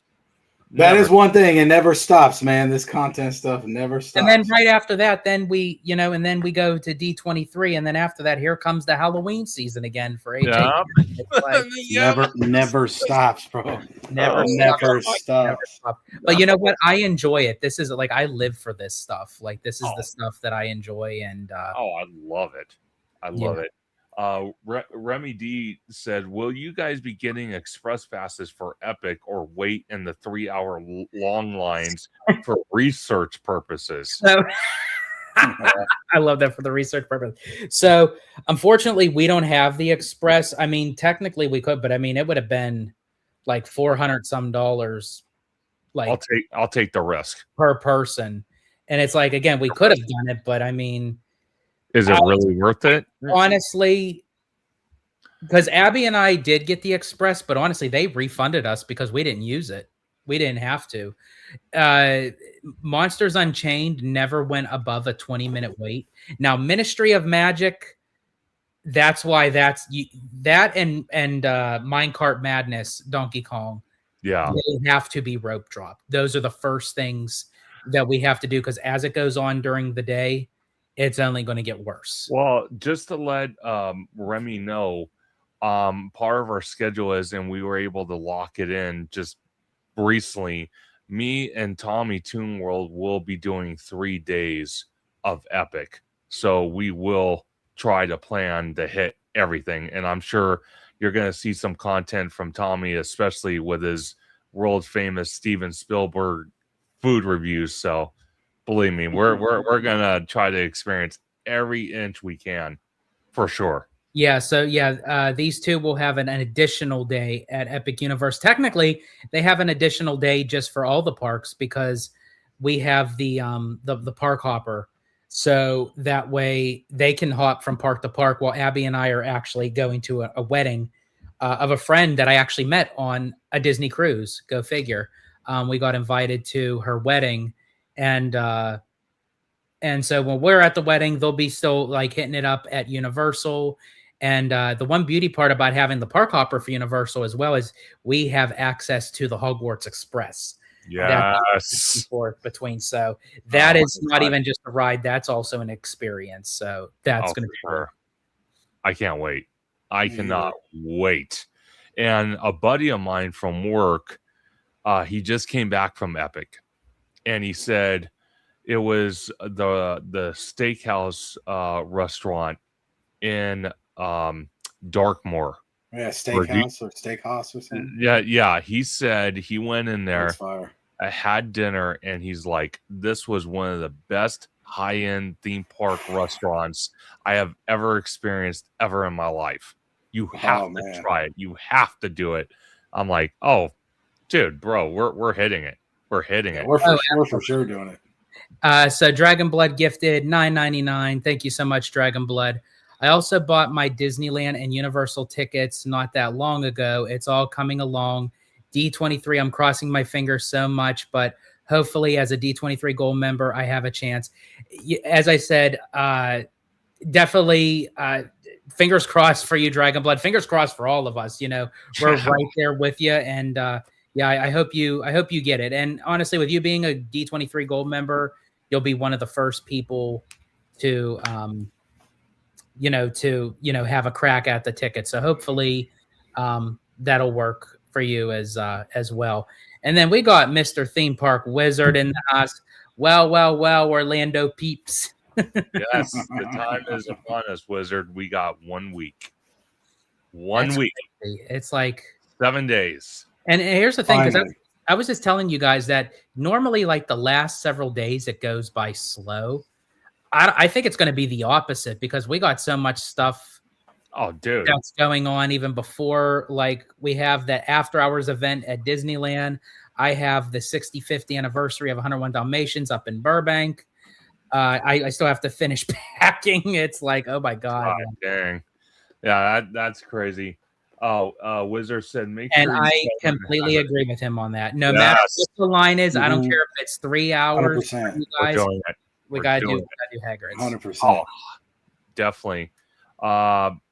John said, "Do we have direct flights?" No, we have. Me and George have a layover. In Austin. I do. I have a direct flight. Oh, you have a direct flight. So, but me and George stop in Austin, but we should be arriving in Orlando. I think it said what, 8 o'clock, 8:30. And I think Tommy, yours is like around 7:30-ish. So yeah, we all should be arriving at the same time. So we'll meet up. I always like to say our rendezvous point is at baggage claim. So exactly. Pretty much. Oh my gosh. At the carousel we don't want to be at, right? The other carousel. Right? Yeah. Remy D says, "I'm heading down to Universal Orlando tomorrow. Gonna miss you guys." Well, we're gonna miss you, Remy D. Yeah, absolutely. By a sliver, yeah. We're gonna miss you for sure. But for anybody that is in the area that's at the parks, whether at Walt Disney World or Universal Orlando, please look for us. Hit us up if you want to stop by and say hello. As I always say, I will say this to the day I die. I need a t-shirt. I am an attention whore. I really am. And like, so come by and say hello. You know, as I said, I love the attention. Oh, 100%. And then I want to update everybody, and I want to give a humongous shout out to George, the Disney Italiano, and his wonderful wife, Abigail, for doing this for me. For the theme park conductor channel members, I will be receiving a button, and it's a small button and a sticker that I will be sending out to all channel members, and I will have seasonal stickers. So during Halloween time, it's going to be a different sticker. During Christmas time, it's going to be a different sticker. So if you would like to join Theme Park Conductors membership, a lot of content I'm going to try to make exclusively for members while I'm out in Walt Disney World, but I'm also going to be taking a decent handful with me because I ordered a lot. So like George was mentioning, if you see us in the park and you especially see me 6'4", which it's kind of hard to miss me, you can see me like 30 yards away. And trust me, if you can't see him, he'll find you. I don't know how he does it, but he was probably a king at Where's Waldo. You know, I was pretty good. I'm not gonna lie, I was pretty good. If you do come up to me, you say hi and whatnot, I definitely will hand you a theme park conductor sticker and a little bun. So there you go. There you go. Well, I want to thank you both for joining today. And again, big shout out to Drew, the Disney dude, making an appearance. Look forward to meeting up with him down there. And as I said, anyone who is down in the area, please, if you see us, you'll find us. Conductor, he's the tall one. Tommy will be filming his food reviews, and then you'll see me probably standing in line for City Hall for something. Oh, I can't wait. But It's probably true. In any case, folks, I'm going to start with you, Mr. Tommy Tune. Thanks again so much for joining, and let everyone know where they can find you on social media. And this is it, man. This is it. We're down to the wire. Man, this is it. The significant steps have come to an end, and it's time to fly. Let me tell you, I've been waiting on this one. It's been the calm before the storm. I've had a lot going on. Everybody watching right now that's still hanging in there, something's coming. So hang in there. On the trip, something will be announced. But George, man, I cannot thank you enough. I've already said it more than enough, but you really curated this whole trip. And I cannot thank you enough. I will definitely repay you while we're out there. And it's just, even in months to come, we'll just still be talking about it, bro. It's definitely going to build our camaraderie more, bro. We're definitely going to get some viral moments for sure, too. And Conductor, we're going up, bro. This is it, man. We've been waiting on this trip for a long time. Been talking about Florida, been talking about Epic. We're going to Epic the first year it's open. Which is funny, too, because I think we started having this conversation inside Disneyland when we were talking about the trip, when I asked you both to be my best men at my wedding. So it was like, it's something. But and Tommy, honestly, I appreciate just your friendship and brotherhood is more than enough for me. But I mean, if you really wanted to know, I wear a size 8-night Southern Caribbean cruise on the Fantasy. So just 100%. And I know what size shirt you wear because I treat you as shirt too, bro. Yes, I do want to say Tommy was very, very generous during my birthday. That he wanted to get me something. I told him like I'm not like, I don't really go for something. He's like, but I like to get you something. And he's like, I said, well, I'm big on shirts. I love Disney novelty shirts. And literally we went into World of Disney and they were having a 2-for-1 sale. So it was like, and I love it because the 2 shirts that he got me for my birthday, I literally wear them religiously at Disneyland. So you'll definitely see me sporting them in some of the vlogs. So yeah. But more to come, 100%, bro. George, you're the man. I can't express it enough. And then Conductor, bro, we really locked in and we got everything covered. It's time.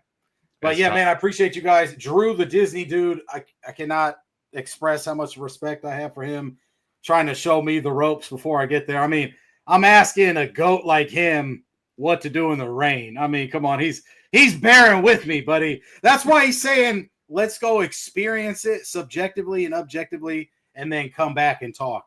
So I'm very excited for that as well. But yeah, man, let's just get through it. You can find me on YouTube and TikTok at TommyTune_world. I'm going to knock out some live streams for sure. So whoever asks that, it's coming. And then TommyTune_ on Instagram.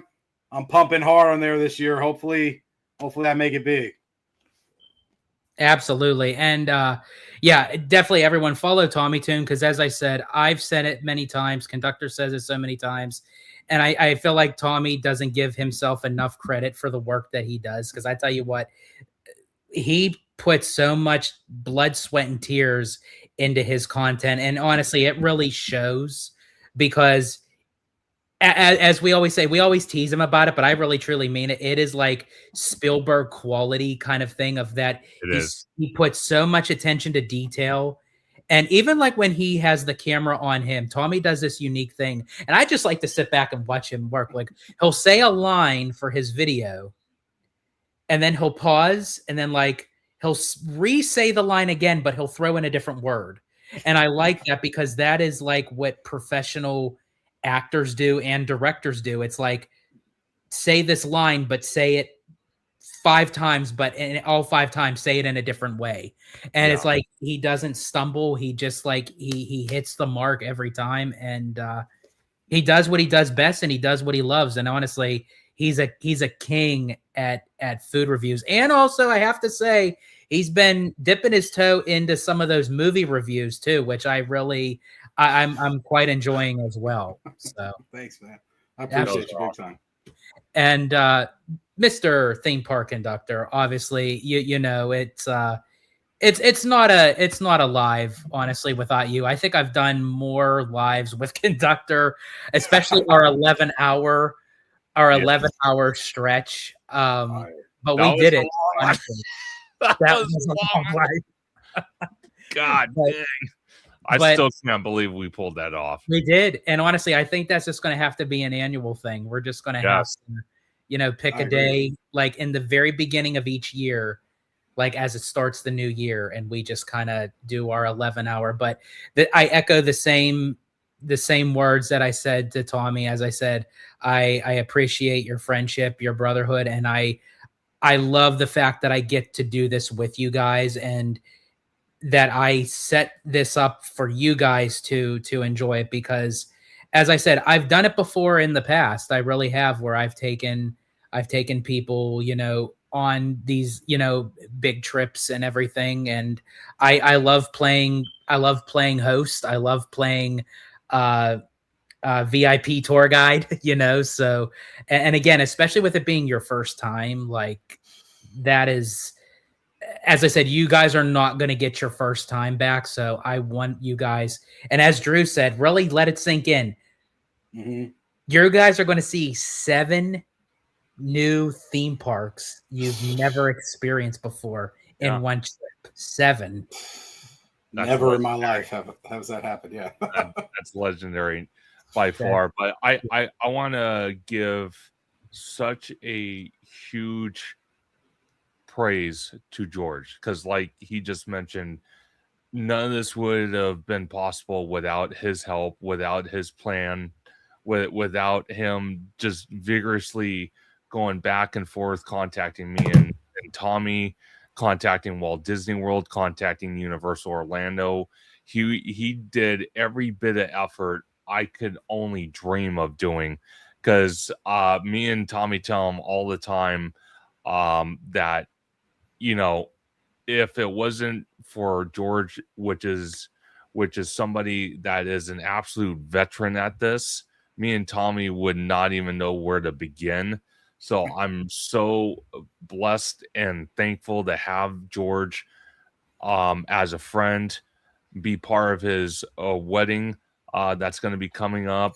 Also, just the fact that you know, I get to spend time at a place I've been dreaming of since I was a little kid, and I get to spend it with 2 great friends that I would not spend it with anyone else. And I could not be more appreciative. I cannot be more appreciative of all the theme park conductor community, the Hollow Gelato community, and the Tommy Toon World community. You guys are awesome and amazing. We've had some amazing people on our channels, which, my gosh, I don't even know where to start with Drew, the Disney dude. The guy is just legendary. You know, the fact that he took time to come on our live stream tonight.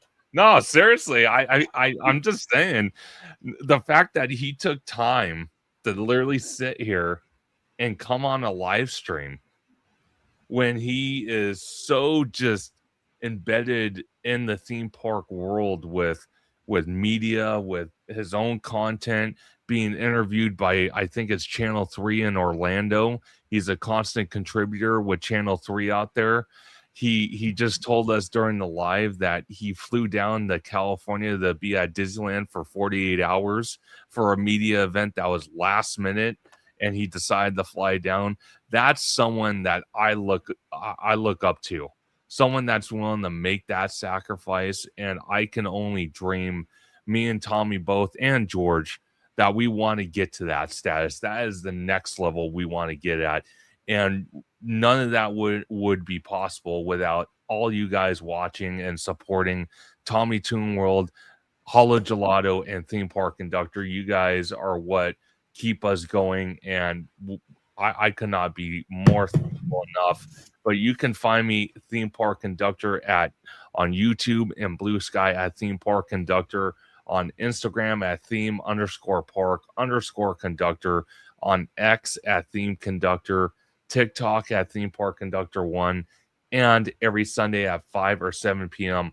for Conductor Sunday live stream, where we've had Tommy Toon World on with his world famous Steven Spielberg quality food reviews, and Hollow Gelato with his spicy Italian theme park opinions. I love it. And it's just such a great time. It's such a great time to talk to these guys about the parks, since we have so much passion. And it's also great to see you guys in the chat asking questions. It's such a blast, and I kind of lose myself when I do those, because it really reminds me what's truly special in life. It really reminds me, and I love it.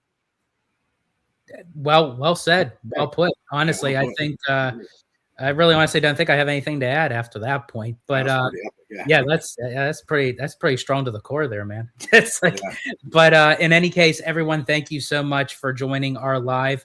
We will be back probably for one more live. It will be on Theme Park Conductors channel. We're going to do one more live actually at our home studio before we hit the open road, the open sky, and wherever, the journey's going to take us. But 2 weeks of just and bliss. He had to get the. I love it. I love it. I'm glad you actually got the reference. That was awesome. I did. That was great. Oh my That God. was great. But in any case, everyone, thank you all so much. We appreciate each and every one of you guys. And we will see you soon. This is Mr. Theme Park Conductor. This is Tommy Toon World. I'm George, the Disney Italiano. And as I always say, in Disney Italiano fashion, stay safe, stay healthy, stay Disney. Italiano